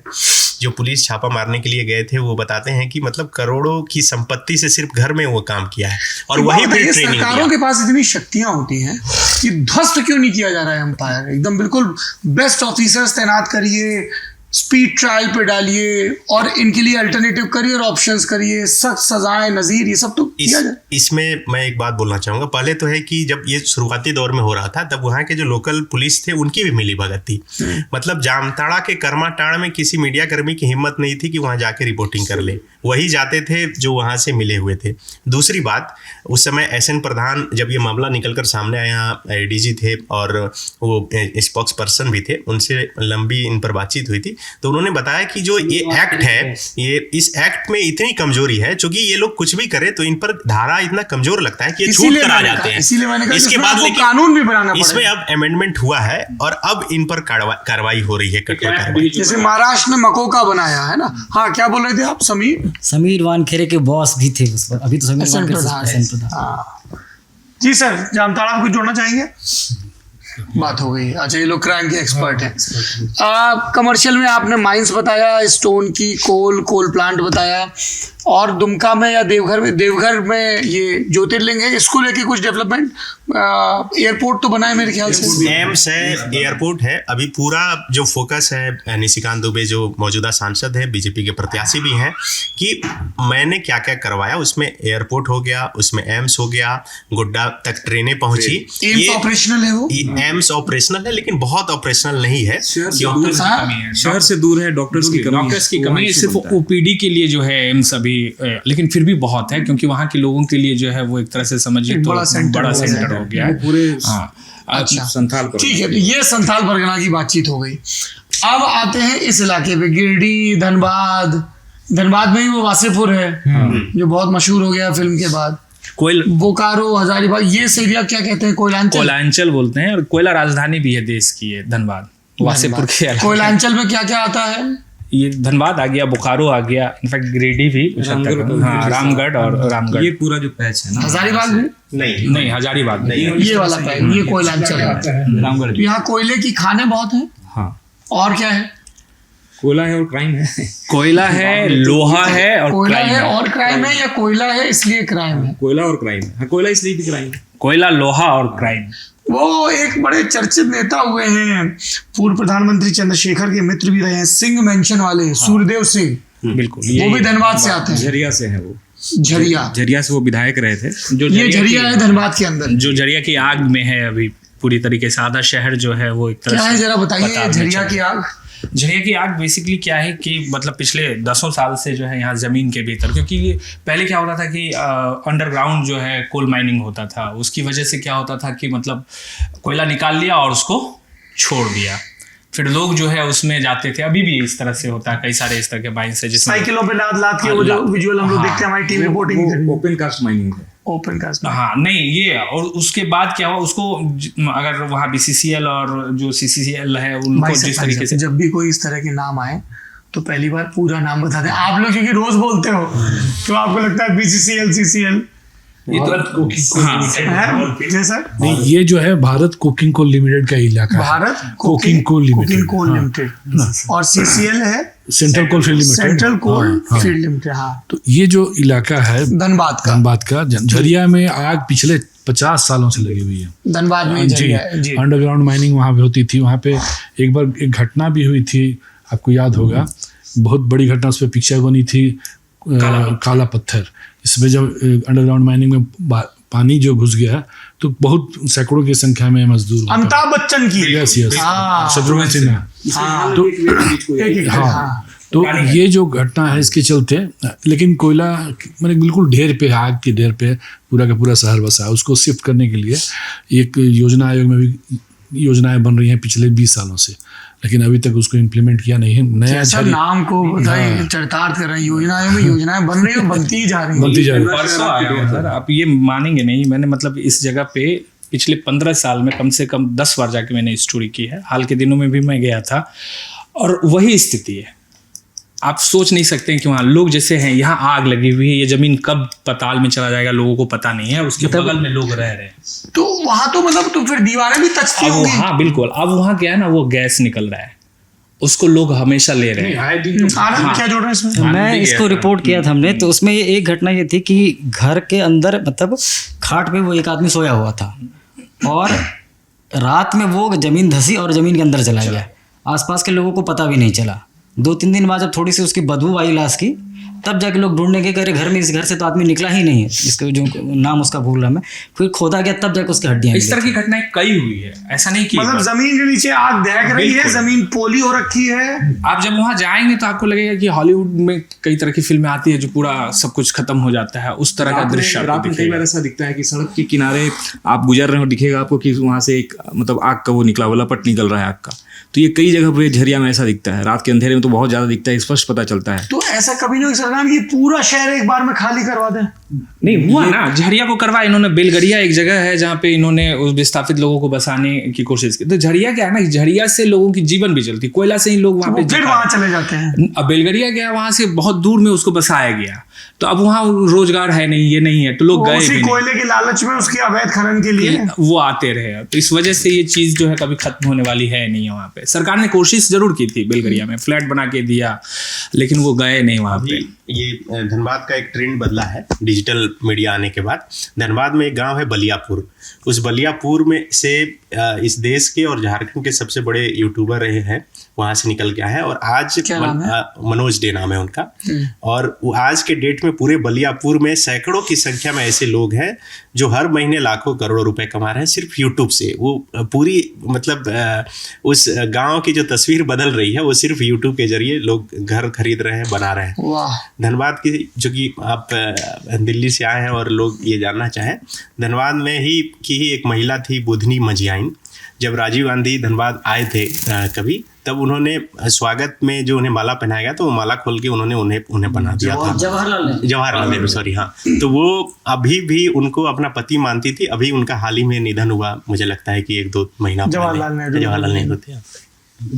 वो भी संथाल कम्युनिटी की थी वो लेडी। एक्चुअली वो मैथन डैम का उद्घाटन करने जवाहरलाल नेहरू यहाँ आए थे। मैथन डैम है, एक मैथन डैम है, धनबाद और बंगाल के बॉर्डर पर है। अच्छा। तो बड़ी अच्छी स्टोरी मतलब उसके बारे में कही जाती है कि तो उस वक्त जो मैथन डैम में काम करने वाले जो अधिकारी थे, DVC यानी दामोदर वैली कॉरपोरेशन लिमिटेड, उसके अधिकारियों ने एक लोकल वहाँ जो काम करने वाली मजदूर लेडी थी, तो लोगों ने उनको प्रधानमंत्री के स्वागत के लिए, जवाहरलाल नेहरू के स्वागत के लिए वहाँ रखा। तो जब प्रधानमंत्री आए, उन्होंने उद्घाटन किया, तो उस दरमियान इन्होंने प्रधानमंत्री को माला पहनाई और प्रधानमंत्री ने श्रद्धापूर्वक उस मजदूर का सम्मान रखने के लिए, उनका मान बढ़ाने के लिए उन्हें माला पहना दी। उस महिला को हमें माला पहनाने है तो उन्हें उसी को दे दी। हाँ, तो उसको पहना दी। तो हालांकि मामला ख़त्म हो गया, उद्घाटन करके वो चले गए। आसपास के लोगों ने फिर इस पर चर्चा की कि प्रधानमंत्री ने आपको माला पहनाया है तो इसलिए आपकी उनसे शादी हो गई, आप उनकी पत्नी हो गए। बहिष्कार कर दिया गया। संथाल समाज ने बुधनी मजियाइन का बहिष्कार कर दिया था और कहा था कि तुम उनकी पत्नी हो गई, और वो पत्नी बन के अभी तक थी, मतलब इसी साल उनका निधन हुआ है। तो संथाल समाज ने उनका बहिष्कार कर दिया। फिर उससे किसी ने शादी नहीं की। बाद में कुछ वर्षों बाद, तकरीबन 10-15 वर्षों बाद, उन्होंने एक बंगाली से शादी कर ली थी, ये अलग बात है। लेकिन ये स्टोरी फ्लैश हुई उनके उस घटना के 15-20 साल बाद। एक लोकल वहाँ के पत्रकार ने यह स्टोरी छापी, क्योंकि अब उनकी शादी हो नहीं रही थी। उनके अपनी सोसाइटी में, संथाल समुदाय में कोई उन्हें एक्सेप्ट करने के लिए राजी नहीं था। तो फिर ये वो चली गई, बंगाल चली गई। फिर एक बंगाली के साथ उनकी शादी हो गई, लेकिन उनकी आर्थिक स्थिति बेहद ख़राब थी। आर्थिक स्थिति बेहद ख़राब होने की वजह से फिर उन्होंने वो स्टोरी लिखी। ठीक पीपली लाइव वाली जैसी बात हो गई। फिर दिल्ली तक बात पहुंची। फिर DVC को चिट्ठी आया, या DVC से पूछा गया कि क्या ऐसी घटना हुई थी। मतलब दामोदर वैली कॉरपोरेशन। तो उनसे पूछा गया कि कुछ ऐसी घटना हुई थी क्या। तब फिर DVC ने उन्हें नौकरी दी और एक क्वार्टर दिया रहने के लिए, चूंकि गांव से तो वो निकाली गई थी। तो अभी तकरीबन 6-8 महीना पहले उसकी मौत हो गई। लेकिन ये चूंकि आपने चर्चा की, बात छिड़ गई। एक फूलमाला पहनाई और शादी हो गई। और कितना लंबा ये पूरा चक्र चला है जी। वो एक मिनट का वो फासला था। यहाँ से जैसे हमने सुना कि शिबू सोरेन जी की कर्मभूमि रही, यहाँ निशिकांत दुबे जी सक्रिय हैं। धनबाद से बड़ा लीडर कौन है? धनबाद से अगर लीडर कहेंगे तो AK राय, CPI के नेता थे AK राय, और बड़े मजदूर लीडर थे। हालांकि मजदूर लीडर में वो रणधीर सिंह और सूर्यदेव सिंह भी, वो भी वही कोयला यूनियन से ही उनकी शुरुआत होती है, राजनीतिक वहीं से है। तो AK राय एक बड़े लीडर हुआ करते थे वहाँ CPI से, और झारखंड मुक्ति मोर्चा के गठन में उनकी बड़ी भूमिका थी। जी, AK राय और विनोद बिहारी महतो और शिबू सोरेन, इन तीनों ने मिलकर के धनबाद की एक उस जगह का नाम भूल रहे, एक मैदान, हाँ, वहीं से वो उसकी शुरुआत हुई थी। तो AK राय आजीवन एक छोटे से कमरे में रहे उस कमरे में बिजली का कनेक्शन भी नहीं था। तो राजनीति की वो एक बड़ी मिसाल पेश करके गए उसी धनबाद से, जहां आज की राजनीति में बगैर पैसे के, बगैर कोयले की तस्करी के, किसी अगर धनबाद या उसके आसपास के किसी भी राजनीतिक चरित्र के व्यक्ति का अगर आप फेस देख रहे हैं तो उनका डायरेक्ट या इनडायरेक्ट उस कोयले में हिस्सेदारी है। और वहीं पर वो इतने साफ सुथरे बेदाग राजनीति करने वाले A.K. राय भी कभी सांसद हुआ करते थे वहां से। अच्छा, सांसद भी थे वो? जी, सांसद भी थे। ठीक है, तो कोयलांचल में एक हो गया धनबाद। गिरिडीह? गिरिडीह अगर वर्तमान कहेंगे तो ये आजसू पार्टी के जो गठबंधन झारखंड में एनडीए का गठबंधन है, जिसमें बीजेपी में यहाँ पे बीजेपी है और आजसू है जी, all Jharkhand student union party. तो वहां से वो सांसद है चंद्र प्रकाश चौधरी, सुदेश महतो की पार्टी। जी, सुदेश महतो की पार्टी, और इस बार वो उम्मीदवार भी हैं। गिरिडीह का अगर हम इतिहास देखें तो बहुत मुझे याद नहीं आ रहा है कोई ऐसी शख्सियत तो वहाँ से सांसद बने हो या लेकिन चूंकि वो बाबूलाल मरांडी के वहीं से बिलोंग करते हैं। गिरिडीह की चर्चा कर रहे हैं तो हम लोग को पीरटाड़ एक इलाका है जो पारसनाथ, जी पारसनाथ जैन धर्म का एक तरह से जैन धर्म का बड़ा केंद्र, सबसे बड़ा। तो पारसनाथ जैन धर्मियों की वजह से वहाँ सबसे ज़्यादा बड़े तीर्थस्थल है जैनियों का।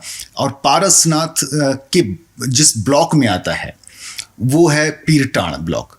तो पीरटाड़ आज भी थोड़े बहुत इक्के दुक्के वहाँ नक्सली बचे होंगे, लेकिन एक वक्त ऐसा था कि दिन में पीरटाड़ में के थाने से नक्सलियों ने हथियार हमला कर दिया और वहां से हथियार ले गए। बड़ा सेंटर था एक्चुअली पारसनाथ। क्या है ना कि वो ट्रेनिंग सेंटर था माओवादियों का एक तरह से आप देखें, क्योंकि पूरा इलाका जो है काफ़ी दुर्गम इलाका है और उसको ट्रेनिंग सेंटर क्योंकि क्या वहीं से पीरटाड़ और पूरा वो एक इलाका है अच्छे खासे, मतलब उसकी जो है क्षेत्रफल है, तो वहाँ पे वो ट्रेनिंग करते थे और वहाँ से फिर वो छत्तीसगढ़, आंध्रा वहाँ और उड़ीसा वगैरह भी जाते थे। लेकिन अब जो है वो कम हो गया। जरा कमर्शियल एक्टिविटीज के हिसाब से बताइए, धनबाद और बोकारो में क्या प्रमुख है? ये गिरिडीह में क्या है ना, गिरिडीह में करीब 200 से 250 छोटे जो है इंडस्ट्रीज है, माइका इंडस्ट्रीज। हाँ, और जो आप देखते हैं सरिया छड़ जिसको बोलते हैं TMT सरिया, उसका बड़ा उत्पादन केंद्र है गिरिडीह। अच्छा। हाँ, वो ये चीज है। बोकारो और धनबाद तो खैर कोयला और स्टील के लिए है,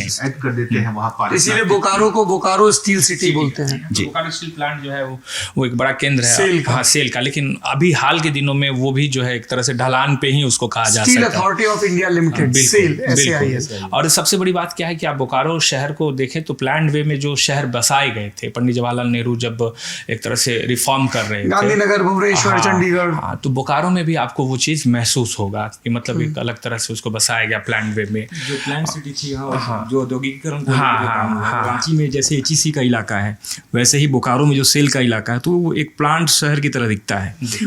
हाँ, और उसके अलावा बाकी जाएंगे तो आपको लगेगा नहीं कि बिहार झारखंड के आमतौर पर जो बिहार झारखंड के शहरों का एक फेस रहा है, उस तरह का फेस बोकारो में एटलीस्ट कम से बोकारो जमशेदपुर में जमशेदपुर में प्राइवेट कैपिटल और बोकारो। और आगे बढ़ने से पहले मैं वापस आपको पीछे लेके आ रहा हूँ पारसनाथ की, जब हम लोग बात कर रहे थे वहीं से। तो पारसनाथ जैनियों का तीर्थस्थल है और दूसरी तरफ संथाल आदिवासी उसे अपना मरांग बुरु कहते हैं। मरांग बुरु से इसे हिंदी में कहेंगे तो सबसे बड़ा पहाड़। तो वो उनकी सबसे बड़े मरांग बुरु का जो उनका धार्मिक स्थल मरांग बुरु उनके सबसे बड़े देवता हैं। वो कहते हैं कि वही मरांग बुरु यानी वही पारसनाथ ही हमारा मरांग बुरु है। तो पिछले दिनों ये काफ़ी दोनों में जैनियों ने अलग धरना और शुरू कर दिया या उनका अपना दावा होने लगा। फिर संथाल लोग वहाँ सभाएं करने लगे और एक क्लैश की स्थिति बन गई। वैसी स्थिति नहीं बनी, लेकिन हाँ अगर इसे मास मोबिलाइजेशन दोनों तरफ से होने लगा। इस पारसनाथ के मुद्दे को लेकर, मरांग बुरु के मुद्दे को लेकर के महाराष्ट्र में लोग सभाएं करने लगे, जैनी समुदाय के लोग। तो जहाँ भी उनकी तादाद है तो वहाँ भी वो धरना प्रदर्शन करने लगे केंद्र सरकार पर यह दबाव बनाने के लिए कि नहीं उनका दावा नहीं है, इनका वो दावा है। तो ये अलग मसला है कि वो किसका है, लेकिन ये पिछले दिनों तो ये सुर्खियों में रही थी। जी, धनबाद बोकारो, ये इस पूरे एरिया में एजुकेशन की दृष्टि से, छात्रों की दृष्टि से सबसे महत्वपूर्ण शहर कौन? बोकारो एंड धनबाद भी कह सकते हैं, क्योंकि धनबाद में ISM है जो कि अब IIT हो गया। IIT Indian school of mines, mines. हाँ, बहुत प्रतिष्ठित संस्थान है वो है, लेकिन अब उसको IIT का दर्जा मिल गया है। हाँ, तो बिल्कुल। ठीक है, ये बोकारो जो है एक हब बना है। हाल के दिनों में कोचिंग वाले बच्चे जो हैं वो यहाँ पे ज़्यादा है। वोकेशनल हाँ, वहाँ पे DPS स्कूल है, बहुत काफ़ी फेमस। ये हो गया। ये पूरा एक नेत्राहट करके बड़ा मशहूर स्कूल है। लाते इधर लाते अच्छा, वो इधर था। मैंने उसकी बड़ी चेंजिंग में पढ़ने के दौरान नेत्राहट विद्यालय वहाँ भी सबसे 90 के दशक में जो है वो सबसे पॉपुलर, और मतलब बिहार का तो खैर था ही, और वहाँ से बहुत बड़ी संख्या में IAS लोग निकले हैं। नेत्राहट, हाँ, बहुत सारे लोग हैं जो आज की तारीख में भी हैं। बहुत ब्यूरोक्रेसी बहुत लोग। ये कोयलांचल की बात हो गई। अब आते हैं छोटा नागपुर का इलाका, जिसमें ये भी आता है। वैसे तो छोटा नागपुर, उसको छोटा नागपुर क्यों कहते हैं सर? चंदन सर, छोटा नागपुर, एक नागपुर तो नीचे है। हाँ, दरअसल यहाँ पे छोटा नागपुर की राजधानी आप देखिए चुटिया एक जगह है रांची में। चुटिया, हाँ, तो चुटिया नागपुर चुटिया से संबंधित है, वहीं से कहानी इनको चलती है। लेकिन बेसिकली इसका हाँ, नागवंशियों से भी कुछ नागवंशी तो है ही, लेकिन नागवंशी उत्तर छोटा नागपुर में कहीं नहीं रहा। अच्छा, उनका प्रभाव क्षेत्र दक्षिण छोटा नागपुर रहा। तो नागवंशियों से नागपुर से। हाँ, मुझे आपने जो पूछा तो ये पठार का इलाका है। ये पूरा पठार का छोटा इलाका। नागपुर जी। का पठार इलाका। और रांची जो है आपको इसमें क्या क्या है? जिसमें राजधानी हो गई रांची, ठीक है। और खूंटी भी ले सकते हैं क्या? खूंटी खूंटी, छोटा नागपुर में रांची। अच्छा, छोटा नागपुर में दो हिस्से हैं, उत्तरी छोटा नागपुर और दक्षिणी। रांची से दक्षिण में, और रांची समेत ये दक्षिणी छोटा नागपुर है। ये रांची, खूंटी, गुमला, सिमडेगा, लोहरदगा, ये जो है वो ये जिले हो गए दक्षिण छोटा नागपुर के जिले। और ये सब आदिवासी बहुल इलाके, ये सारे आदिवासी बहुल हैं। लोहरदगा, गुमला और सिमडेगा, ठीक है, और खूंटी यहाँ से अर्जुन मुंडा लड़ते हैं जी। और रांची, और ये कोल्हान का इलाका हो गया। पश्चिमी सिंहभूम, सरायकेला खरसावां, जमशेदपुर हो गया। ये चाईबासा हो तीन गया, है। और ये सरायकेला। सबसे मशहूर शहर जमशेदपुर, जिले का नाम पूर्वी सिंहभूम। पश्चिमी सिंहभूम सबसे मशहूर चाईबासा, ये डिस्ट्रिक्ट हेडक्वार्टर है। चाईबासा डिस्ट्रिक्ट। और तीसरा सरायकेला खरसावां। इन तीन जिलों को कहते हैं कोल्हान। कोल्हान का मतलब, कोल्हान कोल, जिस इलाके में कोल रहता है, कोल आदिवासी, बिल्कुल। कोल नहीं, कोल कहते हैं हाँ। जनजातियों को। जी, तो हाँ, जैसे हमारे यहाँ उत्तर प्रदेश में बांदा का जो पठार का इलाका है, और तो जो सतनारीवा का, वहाँ पे भी कोल उसी से आदिवासी जुड़ा हुआ कोल्हान। हाँ, बस जी, कोल हाँ, कोल्हान, इसीलिए अच्छा, इसलिए ये कोल्हान का इलाका है। यहाँ की एक्टिविटी क्या है? जमशेदपुर तो पूरा टाटा का। जरा जमशेदपुर की सर थोड़ा कहानी बता दें। जमशेदपुर तो टाटा जी के नाम से बिल्कुल कैसे बना, कैसे बसा, क्या हुआ? JRD टाटा जी आए, उनको लगा कि ये इलाका चूंकि कहते हैं आयरन ओर का सबसे बड़ा चंक एरिया है, यहाँ पर प्लांट स्थापना की जा सकती है, और उन्होंने प्लांट स्थापित किया। जी। उसके बाद से कब की बात है? ये 1903 की बात है, मुझे लगता है 1903। हाँ, तो ये उसके बाद से जो है वो चीज धीरे धीरे अगल बगल का एरिया देखें तो जितना पहाड़ी इलाका, जंगल का इलाका है, सब आयरन ओर से भरा हुआ है। उसके अलावा वहाँ पे आप ठीक बगल में ही सबसे बड़ा जो अपना जादूगोड़ा जो यूरेनियम माइंस है, उसका भी भंडार है वहाँ पे। तो ये सारी चीज़ों के चलते जमशेदपुर और ये पूरा सिंहभूम का इलाका, सिंहभूम में आपको यहाँ भी है। एक सेकंड, हाँ, हमारे लिए ये सामरिक दृष्टि से भी बहुत महत्वपूर्ण है। जादूगोड़ा कहाँ पे है? ये देखिए जादूगरा जमशेदपुर है, और घाटशिला इसी में है। ये घाटशिला है, हाँ, इसी के आसपास, क्योंकि ये पूरा जो इलाका है ये मुसाबनी, दुबरिया, ये चाकुलिया इसी में है, इसी आसपास में ये एरिया है। हाँ, ये पूरा है, क्योंकि यूरेनियम तो हमारी सैन्य दृष्टि से एटॉमिक बॉम्ब आपको ये जो पूरा इलाका है, यहाँ मुझे लगता है कि कोई ऐसा माइंस नहीं है जो नहीं मिलता है। आप यूरेनियम हो गया, उसके बाद ये जो घाटशिला का पूरा इलाका है, यहाँ पे चांदी कॉपर का जो है बहुत बड़ा ये था, हिंदुस्तान कॉपर का। स्वर्ण रेखा नदी भी यहीं से है। हाँ, मुसाबनी है, ओडिशा में चली जाती है और फिर बंगाल की। ये स्वर्ण रेखा नदी जो है, इसकी भी अपनी एक कहानी है। ये कहानी ये है कि इसमें हाल के दिनों तक जो है लोग पानी से सोना निकालने की कोशिश करते थे, क्योंकि कोशिश करते थे कि मिलता था। अब कम हो गया है। अब मिलता बिल्कुल, नदी जिसमें सोना बहता था। बिल्कुल, इसीलिए स्वर्ण रेखा नाम है। नाम ही स्वर्ण रेखा इसलिए रखेगी कि लोग छान के उसमें से सोने का, बहुत ठीक है, आप इतना बड़ा बालू निकाले 5 किलो, तो 5 किलो में आपको हो सकता है कि 1 या 2 ग्राम सोना मिले, लेकिन मिलता था और लोग मेहनत किया उस पर, तो वो है वहाँ पे, इसलिए अच्छा अभी भी गोल्ड माइंस भी है वहाँ पे। हाँ, गोल्ड माइन होंगी तभी तो वो पानी में आ रहा होगा। जी, तो बगल में गोल्ड माइन है, उसमें काम भी हुआ है। और यहाँ पे एक इलाका है, इसलिए पूरा का पूरा इलाका जो है गुड़ाबांदा का एक इलाका है, पूरा गुड़ाबांदा का जो इलाका है, उसमें क्या है, वहाँ पन्ना भी मिलता है। पन्ना जो आप पहनते हैं, स्टोन, जो बहुत उच्चतम क्वालिटी का जो पन्ना होता है वो मिलता है। तो वहाँ की तमन्ना है कि पन्ना मुझे मिल जाए। ठीक है, तो वो पूरा इलाका बहुत दिनों तक नक्सल के कब्जे में रहा था, और मैं गया था वहाँ पे स्टोरी करने के लिए। एक पहाड़ है पूरा, उसको बारून मट्टी बोलते हैं। बारून मट्टी, वो पहाड़ का एक गांव है, वहीं पे एक पहाड़ है। उस पहाड़ में वहाँ के लोग जो है नक्सल, बेसिकली उन लोगों से माइनिंग करवा के, सौरभ जी पूरे झारखंड को देखें आप, इस पहाड़ी इलाके में इधर से हट जाए तो कोई ऐसा जिला नहीं है जहाँ कोई ना कोई माइंस ना मिले। लोहरदगा में जाए तो बॉक्साइट का सबसे बड़ा माइंस है। इसीलिए तो सर बहुत तकलीफ होता है, समझ गए, प्राकृतिक संसाधनों में इतना रिच है। ठीक है, पलामू में चूना का पत्थर से लेके प्लस पार आपको बॉक्साइट का है। यहाँ पे लोहरदगा में इतना छोटा सा जगह है, लेकिन आज वहाँ सबसे बड़ी इंडस्ट्री जो है बिरला वालों की वहाँ पर स्थापित है। उनका एक है ना, वहाँ से माइंस का उन लोगों ने वहाँ पर माइंस खुदाई होती है, और वो आके रांची में बगल में यहाँ पे बहुत बड़ा प्लांट है इनका, वहाँ पे जाता है। इसके अलावा ये रेणुकूट भी भेजते हैं, जहाँ इनका अपना प्लांट है वो भेजते हैं उत्तर प्रदेश में। हाँ, तो ये इलाका आपका, ये इलाका खूंटी का थोड़ा सा, अदरवाइज पश्चिम सिंहभूम, सरायकेला का। कोल्हान के इलाके से कौन से बड़े नेता आते हैं? कोल्हान में तो अभी मुख्यमंत्री चंपई सोरेन अभी बड़े नेता। चंपई सोरेन कहाँ से हैं? अर्जुन मुंडा जी सरायकेला से हैं चंपई सोरेन जी, इसी विधानसभा से विधायक है। हाँ, सरायकेला से। अच्छा, और आप क्या बोले? अर्जुन मुंडा आपको खूंटी से हो गए? नहीं, खूंटी उनका रहने वाले ये पूर्वी सिंहभूम के हैं, जमशेदपुर। रघुवर दास हैं, जो 5 साल रहे रघुवर दास, अभी ओडिशा के गवर्नर हैं, और उनको हराया उन्हीं के मंत्री ने, निर्दलीय सरयू राय। इस बार कोल्हान में ये इंटरेस्टिंग ये हो गया है कि मधु कोड़ा भी वहाँ के बहुत नामी निर्दलीय यहाँ से मुख्यमंत्री भी रहे।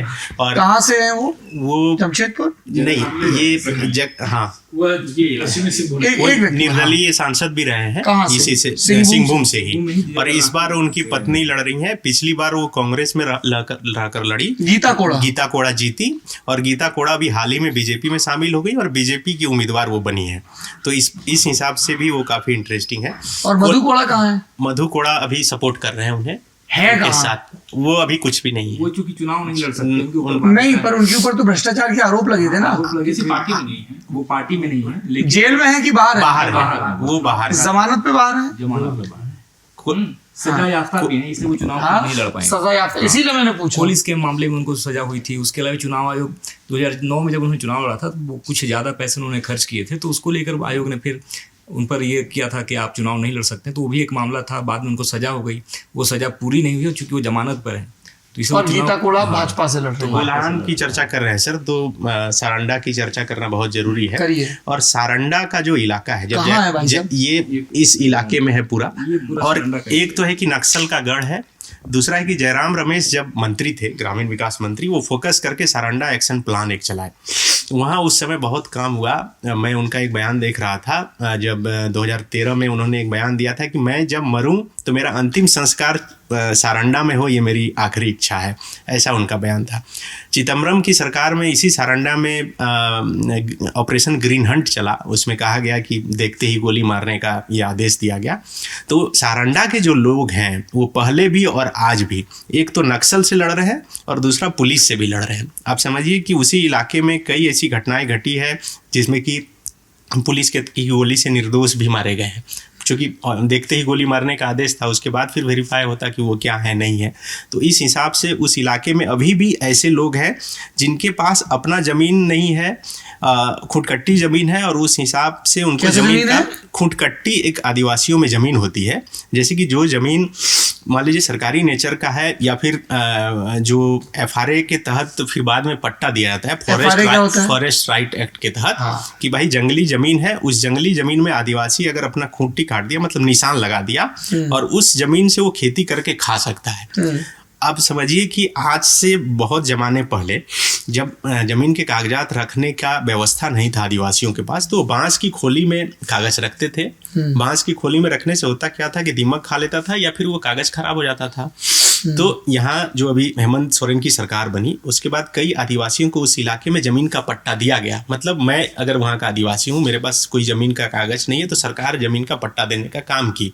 और उस इलाके में इसी तरफ FRA के तहत काम हो रहा है, ज़मीन पट्टा देने का काम हो रहा है। लेकिन अभी भी बहुत सारे लोग ऐसे हैं जिनका अपना आधार कार्ड नहीं है, राशन कार्ड नहीं है, वोटर कार्ड नहीं है। मतलब ऐसा लगता है कि उस इलाके के लोग हैं ही नहीं। और यही वजह है कि पिछले दिनों जब झारखंड में 1932 के आधार पर, खतियान के आधार पर स्थानीय नीति घोषित करने का बिल जो है असेंबली से पास किए हेमंत सोरेन की तरफ से, तब वहाँ के जो मौजूदा सांसद थी गीता कोड़ा, उन्होंने विरोध किया इसका, क्योंकि कहा कि यहाँ तो फिर उस हिसाब से सर्वे ही नहीं हुआ है 1932 में। अब इन्होंने देखिए जिक्र किया है, तो मैं जरा आप लोग समझना चाहता हूँ। टेनेंसी एक्ट, ये हम लोग बहुत सुनते हैं, इसको लेके बहुत विरोधाभास भी है। ये भी कहा जा रहा है कि झारखंड में और ग्रोथ नहीं हो पा रही है क्योंकि ये कई जगह पे बहुत रिजिड है कि आदिवासी को बेचे, लेकिन सिर्फ ऐसा नहीं कि किसी कहीं का भी, उसी जिले का भी नहीं, उसी थाने का। तो प्रोबेबल बायर्स बहुत कम हो गए। टेनेंसी एक्ट क्यों बना, इसको लेके किस किस तरह के बाद में रिजर्वेशंस आए और अभी क्या स्थिति और क्यों एक बड़ा पॉलिटिकल मुद्दा बन जाता है, आप दोनों लोग बताएं। झारखंड के मैप पर हम जैसे चर्चा कर रहे थे, तो संथाल परगना टेंडेंसी एक्ट अलग है, वो अलग है। संथाल परगना 1949 में बनी वो। ओके। और मकसद लैंड आदिवासियों की जमीन ट्रांसफर ना हो हाँ, सके, ये बेच ना सके, लोग कोई आगे उन पर खरीद ले, कब्जा ना कर सके, कब्जा कर लें जी। हाँ। इसके बाद ये जो छोटा नागपुर का इलाका है, तो यहाँ बनी छोटा नागपुर टेंडेंसी एक्ट 1908 में। CNT, छोटा Nagpur tendency act, CNT act 1908 में बनी। इसमें कुछ बेसिक डिफरेंस है, बट दोनों का उद्देश्य यही था कि जो आदिवासियों की जमीन है वो सुरक्षित रहे और उनके पास रहे, और कोई उनसे जबरदस्ती लिखवा ना ले, पौने दाम पे लिखवा लिया, कागज का हेराफेर कर लिया, भय प्रलोभन तमाम चीजें। तो छोटा नागपुर टेंडेंसी एक्ट के तहत ट्राइबल अपनी जमीन बेच सकते हैं, लेकिन अपने ही थाना क्षेत्र के अंदर, और ट्राइबल को ही दे सकते हैं, गैर आदिवासी को वो नहीं दे सकते हैं। ये एक उसमें थोड़ी सी छूट थी। संथाल परगना टेंडेंसी एक्ट में इतनी भी छूट नहीं थी। आप किसी भी तरीके से लैंड किसी को दे ही नहीं सकते हैं। एक प्रावधान बाद में के दिनों में, पता नहीं वो कानूनी एग्जिस्ट करता है या नहीं करता है, लोग दान पत्र पर जमीन लेने लगे, और वो भी सिर्फ आवासीय पर्पस के लिए। अगर मुझे घर बनाना है और मेरे पास जमीन नहीं है, तो इनसे मैंने सादे कागज पर दान पत्र पर लिखवा लिया कि ये जमीन मैं आपको रहने के लिए निवास स्थान बनाने कोई के लिए। भी वहाँ नई इंडस्ट्री बने, होटल बने, हॉस्पिटल बने, तो जमीन कहाँ से आएगी? वैसे ही हो रहा है। इसीलिए तो यहाँ के जितने भी मान लीजिए कोई अपना बड़ा प्राइवेट हॉस्पिटल बनाना चाहे, तो गैर आदिवासियों के ले सकता है। अच्छा, तो जो गैर आदिवासी के नाम से चढ़ी है वो ले सकते हैं। हाँ, जो आप आदिवासी की जमीन नहीं ले सकते, गैर आदिवासी की जमीन ले सकते हैं। और यही वजह है कि जब अडानी पावर प्लांट वहां लग रहा था, तो उन्हें जमीन एक्वायर करने में उन्हें बड़ी मशक्कत करनी पड़ी, और जितनी लैंड की उन्हें रिक्वायरमेंट थी उससे आधे में भी कंप्रोमाइज करके उन्होंने अपना प्लांट शुरू कर दिया। और इसीलिए पानी के रिजर्व रखने के लिए, रिजर्व वाटर के लिए जो लैंड उन्हें एक्वायर करना था वो नहीं मिली, तो इन्होंने पाइप से पानी लाना वहां से सुनिश्चित किया। अल्टरनेटिव सॉल्यूशन उन्होंने निकाला। इस कानून में एक चीजें हैं। और जब 2014 से 2019 के बीच में रघुवर दास की सरकार बनी थी, तो उन्होंने CNT और SPT एक्ट में कुछ बदलाव किए थे। CNT छोटा नागपुर टेंडेंसी एक्ट और संथाल परगना टेंडेंसी, इनमें कुछ छोटे मोटे बदलाव, संशोधन लाने की उन्होंने कोशिश की। ईज ऑफ डूइंग बिजनेस के पॉइंट ऑफ व्यू से हर तरह से लेकिन राजधानी रांची में भी यही नियम लागू है। हाँ, देखिए, इसमें थोड़ा विस्तार दूं मैं सुरेंद्र जी की बात को, कि झारखंड में 13 शेड्यूल डिस्ट्रिक्ट्स हैं। ये एक्ट जो है संथाल परगना के सभी जिले में लागू नहीं है। टोटल कितने जिले है ना? टोटल 24 जिले हैं। 24 में से 13 जिले और 2 ब्लॉक, है ना, और 1 पंचायत, ये शेड्यूल डिस्ट्रिक्ट कहलाते हैं और शेड्यूल एरिया कहलाते हैं। तो वहाँ पे ये फोर्सफुली लागू किस लिए किए जाते हैं कि वहाँ पे जनजातीय आबादी 50% से ज़्यादा है, और जो ब्रिटिश गवर्नमेंट ने बनाया था कानून, इसलिए बनाया था कि ज़मीन की रक्षा जनजातीय लोगों की इसलिए हो सकती है कि एक बड़ा कड़ा कानून होना चाहिए, और इस कड़ा कानून को उसने लागू भी किया। आज भी वही वजह है, लेकिन आज वायलेशन हो रहा है, एक अलग विषय है, उस पर चर्चा बाद में भी की जा सकती है, लोग करते रहते हैं। लेकिन आज भी शेड्यूल CNT एक्ट या SPT एक्ट के चलते आदिवासियों की ज़मीन बची हुई है, और इसमें संशोधन के लिए कई बार चर्चा हुई। इसमें एक सबसे बड़ी जो समस्या आ रही है, जटिलता, वो है थाना क्षेत्र की। जब बनी थी ब्रिटिश गवर्नमेंट ने जब कानून बनाया था, तो उस समय थाना का क्षेत्र जो था वो बड़ा विस्तार था, बहुत बड़ा क्षेत्र था। मैंने रांची थाना अगर हो तो रांची थाना में कई थाना क्षेत्र लोहरदगा तक चले जाते थे। अब थाने का है विस्तार घटा है, छोटे छोटे थाने हो गए। तो वो थाना क्षेत्र की जो बंदिश है, इस बंदिश के कारण आदिवासी ज़मीन खरीदने बेचने की जो कानून तो वही है, लेकिन वायलेशन हो रहा है। अब मान लीजिए सोरेन जी संथाल परगना के रहने वाले हैं, और इनको रांची में ज़मीन लेनी है, लेकिन संकट यह है कि कानून के हिसाब से नहीं ले सकता, लेकिन एक संथाली एक आदिवासी इनको ज़मीन दे सकता है, ले सकते हैं, ले भी लिया, दे रहे हैं लोग।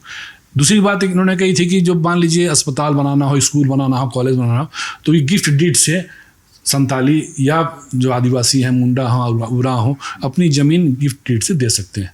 वो और कोई विवाद हो जाए तो DC कोर्ट में मामला, हाँ, वो जाता है।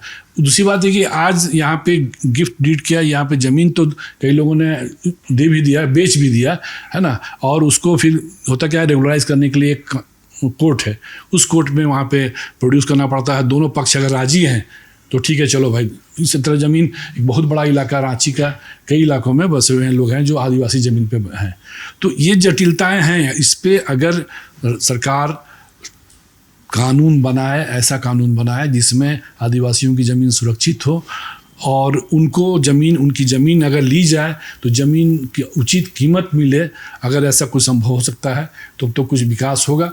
अदरवाइज अभी स्थिति यही है कि ज़मीन तो बिक रही है, आदिवासी ज़मीन भी, लोग बसे हुए हैं, हटाया नहीं जा रहा उनको, पर लीगली नहीं हो पा रहा है। और इस वक्त हेमंत सोरेन जो सबसे बड़े मुश्किल में फंसे हैं, तो उसकी वजह भी जमीन ही है। वो कहाँ की जमीन है? बरियातू, क्या नाम है? हाँ, रांची राजधानी बरियातू। तो जमीन, चूंकि हम जमीन के कानून की चर्चा कर रहे हैं, CNT हेमंत सोरेन जेल में है, एक जमीन पर लैंड स्कैम का ये मामला है।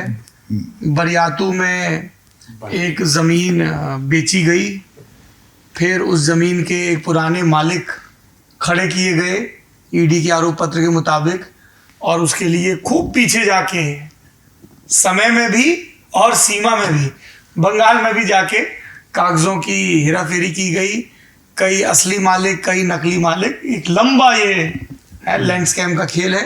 हालांकि उसमें जो एक सेना का एंगल है, उसको लेके हमें कुछ लोगों ने कहा कि उन्होंने सेना को दी थी, नहीं ली थी, पता। ऐसा नहीं कि सेना का उस पर कोई आधिकारिक कब्जा था। सेना का पोजीशन है, उस पे पोजीशन है, जमीन पे सेना का पोजीशन है, और वो सेना की ही जमीन है वो। और सेना को किसने दी थी? वो सेना को एक फैमिली थी, गांगुली फैमिली थी पुरानी। वो लोग जो यहाँ बंगाली, चूंकि बहुत बड़ी आबादी थी यहाँ पे, जो लोग बाहर के लोग थे, तो वो जमीन उनसे एक्वायर की गई थी, और वो एक्वायर किया हुआ जमीन है सेना का, और सेना ही उसका मालिक है। नहीं, ये जो जिस मामले में हेमंत सोरेन वाला, वो हाँ 8 जो ये 8.96 जो सेना की बात हो रही है, उस जमीन के बारे में बता रहे हैं कि वो सेना की एक्वायर की हुई जमीन है।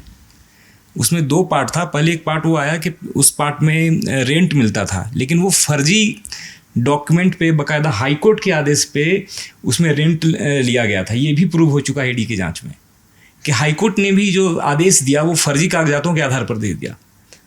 तो ये बड़ा घालमेल का बहुत ही अजीबोगरीब मामला है ये, कि जो मालिक थे वो भी फर्जी निकले, जो दावेदारी कर रहे थे, वो जिन्होंने रेंट ले लिया वो भी फर्जी निकले, और बाद में उस पर फर्जी कागजात भी बन गया, फर्जी मालिक नए सिरे से बन गए। इतनी बार ये फर्जी शब्द आ गया है।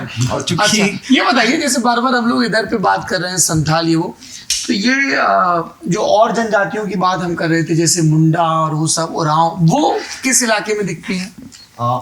संथाल आपको सबसे बहुतायत में संथाल परगना में, संथाल तो वहाँ हो गए, कुछ यहाँ हो गए, लेकिन वो गिरिडीह में भी है, गिरिडीह में भी संथाल हैं, आपके हजारीबाग में भी संथाल हैं, रामगढ़ में यहाँ पे भी, और इसके बाद यहाँ भी संथाल है, यहाँ भी संथाल है। ये लगभग यहाँ जो ट्राइबल आबादी है उसकी 20 से 25% जो आबादी है वो संथाल लोगों की है, और बाकी जो सिंहभूम का इलाका है संथालों में लगभग 60% जो आबादी वो हो आबादी आता है, जिससे मधुकोड़ा बिलोंग करते हैं और वो बड़ा वो पश्चिमी सिंहभूम का इलाका है। और उरांव हो आबादी बस इसी जगह लातेहार से शुरू करिए, उरांव को यहाँ से आप देखना शुरू करिए। लातेहार, लोहरदगा, रांची, गुमला और सिमडेगा में खड़िया, ये वाला हाँ खड़िया, वो जैसे इस तरफ यानी पश्चिमी और पूर्वी सिंहभूम में हो की आबादी 60% है, उसी तरह सिमडेगा जिले में अच्छा खड़िया जनजाति 60% से ज्यादा। ये पलामू अलग डिवीजन है, जैसे हमने नॉर्थ उत्तरी छोटा नागपुर, दक्षिणी छोटा नागपुर, कोल्हान और संथाल परगना की बात की, ये पलामू डिवीजन अलग है। इसमें क्या क्या आता है? गढ़वा, पलामू, चतरा, लातेहार, ये तीन चतरा अच्छा, गढ़वा, पलामू और लातेहार, ये एक पलामू डिवीजन है।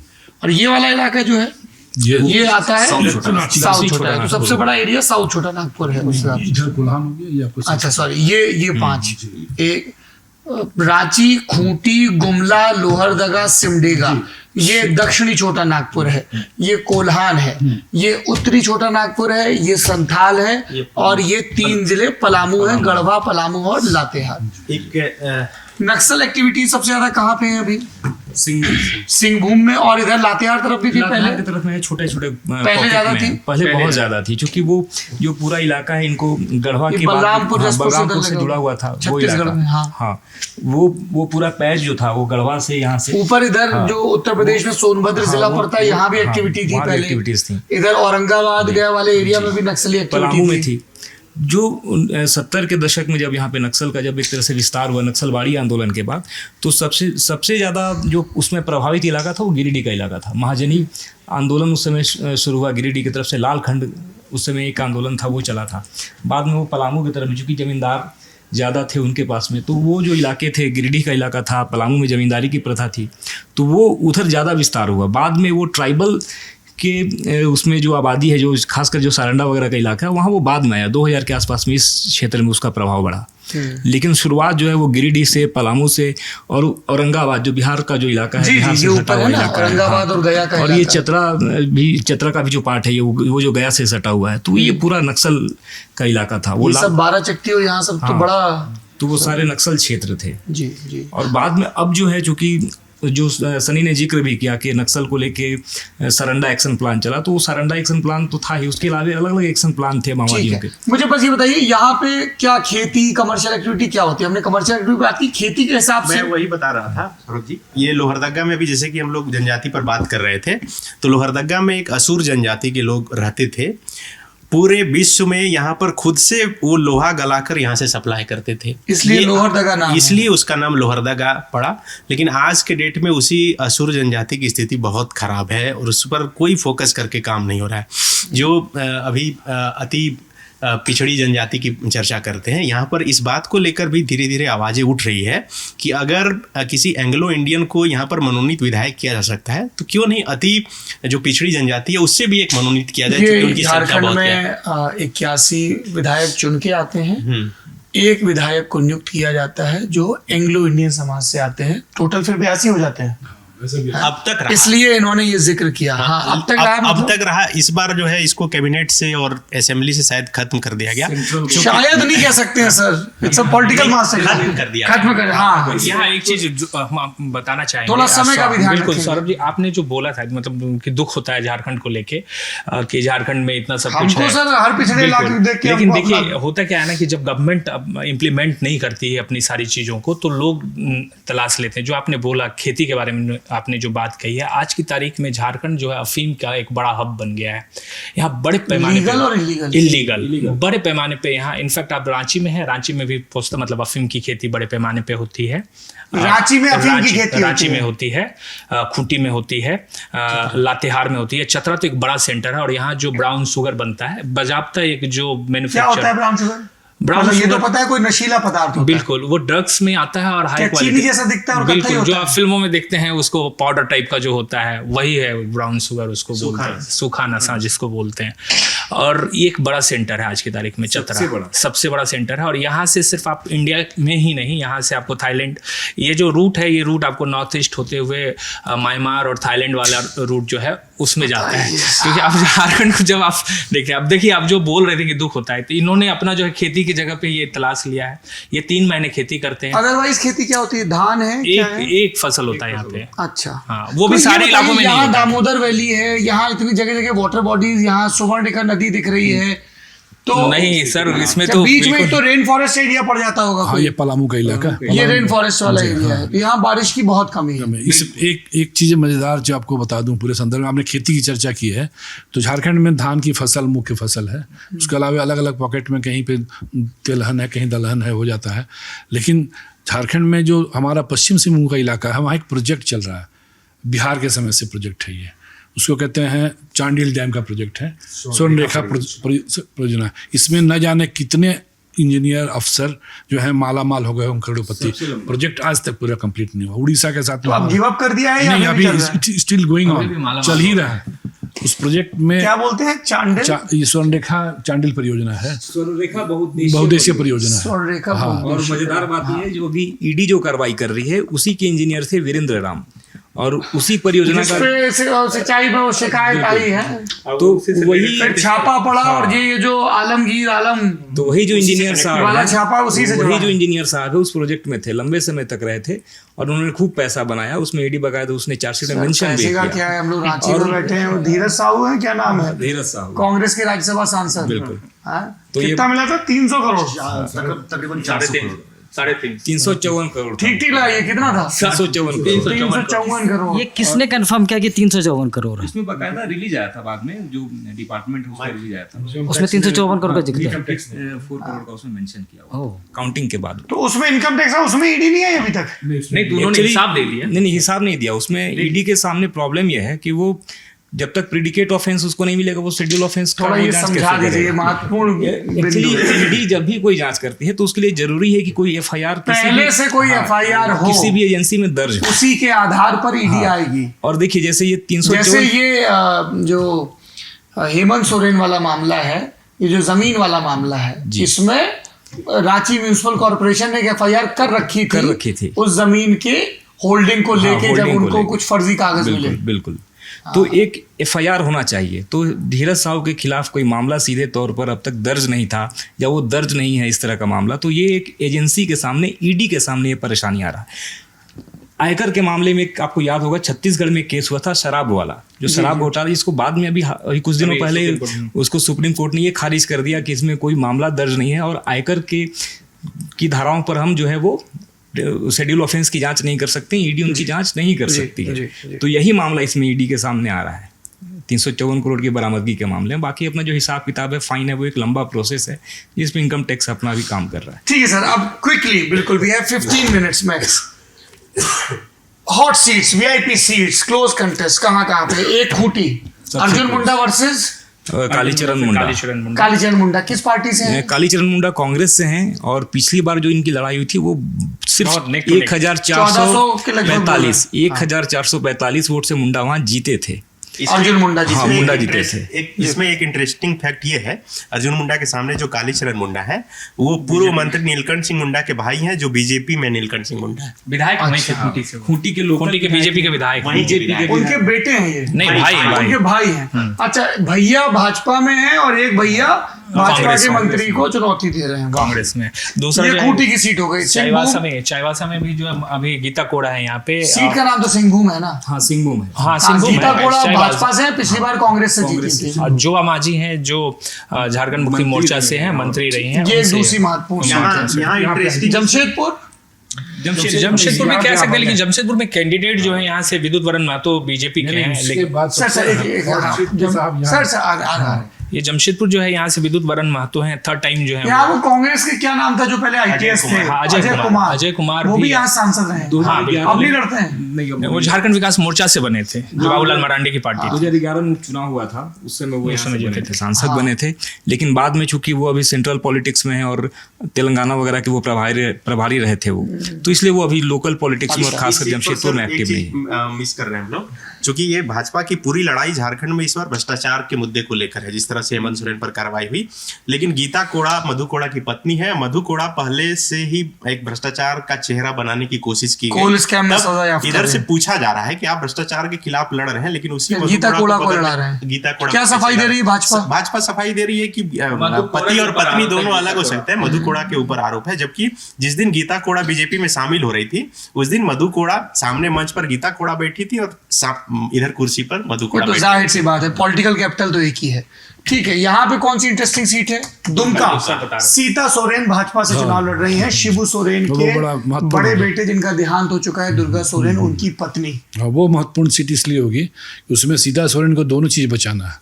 एक तो खुद के जो कहते हैं ना अपनी साख, और जेएमएम का जो बड़ा फील्ड है, जेएमएम को भी उनको हराना है। जेएमएम से कौन है मैदान में? नलिन सोरेन। हाँ, दूसरी सीट यहाँ पे इसी संथाल में देवघर है, एक सॉरी गोड्डा है जी, देवघर, निशिकांत दुबे वाली निशिकांत दुबे वाली, वो भी एक हॉट सीट होगी। निशिकांत दुबे वर्सेस प्रदीप यादव। प्रदीप यादव किस पार्टी से? कांग्रेस पार्टी से। कांग्रेस पार्टी से है। अच्छा, इस एरिया में कोडरमा कोडरमा, यहाँ से अन्नपूर्णा देवी है। अन्नपूर्णा देवी है मंत्री हैं। और सीपीआई माले के विनोद सिंह जो कॉमरेड महेंद्र सिंह के बेटे हैं, वो बगोदर से विधायक भी हैं, माले के एकमात्र विधायक, वो फाइट कर रहे हैं। उनके और अन्नपूर्णा देवी के बीच में चुनावी संघर्ष होना है। इस बार पहली बार महागठबंधन ने एक सीट दी है माले को अरसे बाद, चूंकि लेफ्ट को कोई सीट दी नहीं जाती थी, स्पेशली लोकसभा में तो बिल्कुल ही नहीं दी जाती थी। लेकिन चूंकि विनोद सिंह एक अच्छे कैंडिडेट्स के रूप में अन्नपूर्णा देवी वो फाइट दे सकते थे। थोड़ा ये डिवीजन बताइए। यूपीए तो पहले था, इंडिया जी गठबंधन ने किस हिसाब से सीटें बांटी हैं? टोटल 14 है। झारखंड मुक्ति मोर्चा कितने पे लड़ रहा है? 6-5-1-1 है। 6 जो है वो कांग्रेस के लिए, 5 जेएमएम का। कांग्रेस को ज्यादा दे दी उन्होंने। हाँ बिल्कुल दिए, पिछली बार लोकसभा में उनको ज्यादा, विधानसभा में इनको ज्यादा। 6 और 5 कांग्रेस, 5 जेएमएम, 1 आरजेडी, एक आरजेडी, एक माले। 14। ठीक है। कोडरमा पर एक इंटरेस्टिंग फैक्ट ये है, चूंकि अभी जो मौजूदा सांसद हैं 6 कांग्रेस, 5 जेएमएम, 6 5 11, एक माले 12, एक आरजेडी 13। 14वीं सीट कहाँ है? 6-5-1-1 7-5 कोडरमा में मैं बता रहा था कि इंटरेस्टिंग इस बार ये है, चूंकि अभी जो मौजूदा सांसद हैं अन्नपूर्णा देवी, और वो केंद्रीय राज्य मंत्री भी हैं, वो पहले राजद में थी। 19 में वो आई बीजेपी में, और कोडरमा देवी के अन्नपूर्णा देवी के सामने जो है बाबूलाल मरांडी थे पिछले चुनाव में, और इस बार झारखंड विकास मोर्चा है, और इस बार वही बाबूलाल मरांडी अन्नपूर्णा देवी के लिए प्रचार कर रहे हैं उनके साथ मिलके। वाह। इधर इस एरिया में पलामू से बीडी राम है, और उनके मतलब आरजेडी को ये सीट मिला है, इंडिया अलायंस के कोटे लगा भी इलाका औरंगाबाद से।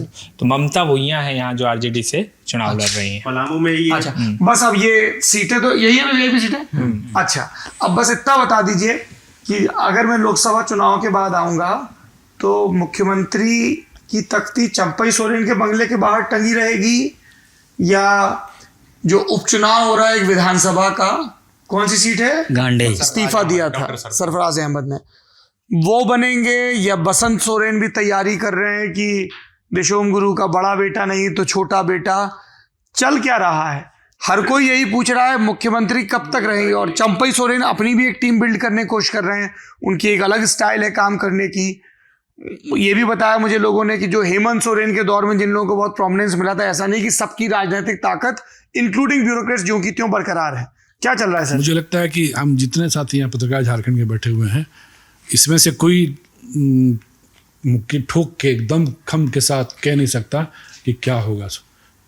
कोई प्रोटेक्शन नहीं यहाँ पे लागू होगा। मैं बता दे रहा हूँ, मैं पूरे विश्वास के साथ, क्या होगा ना हम जानेंगे ना वो जानेंगे, नहीं जानेंगे। इतना अनिश्चित, बिल्कुल इतना अनिश्चित, इतने स्पेकुलेशंस हैं। सोरेन जी, अब जब अंदाजे पर ही बात करनी है तो मैं कभी इस बात को, आपका अंदाजा वैसे ठीक बैठता है, बता दीजिए।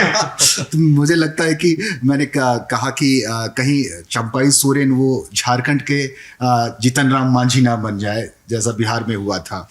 तो संभावना है इस बात की चूंकि अभी तक राजनीतिक इतिहास झारखंड मुक्ति मोर्चा का ऐसा रहा है कि परिवार के अंदर ही सारी सीटों और सारी पदों का वो बंटवारा कर लेते हैं। चूंकि उड़ीसा के एक लोकसभा सीट से झारखंड मुक्ति मोर्चा ने उम्मीदवार दिया है, वो शिबू सोरेन की बेटी है और अंजलि सोरेन, और 5 विधानसभा सीट से उन्होंने झारखंड मुक्ति मोर्चा ने उम्मीदवार दिया है, जिसमें एक सीट पे वही लोकसभा की उम्मीदवार अंजलि सोरेन विधानसभा के चुनाव भी लड़ रही है। तो इतनी पारिवारिक पार्टी में उसमें सीता सोरेन चली गई दुमका में भाजपा से लड़ने, चूंकि उन्हें बसंत सोरेन अभी नाराज हैं या ठीक हैं?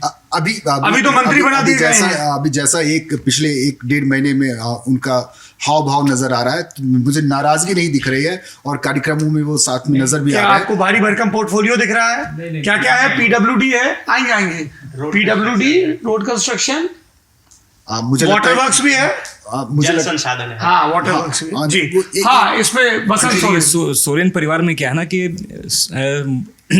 हेमंत सोरेन एक तरह से बड़े लीडर के तौर पे उभर गए। सीता सोरेन उनसे नाराज रहती थी, वो पार्टी छोड़ दी।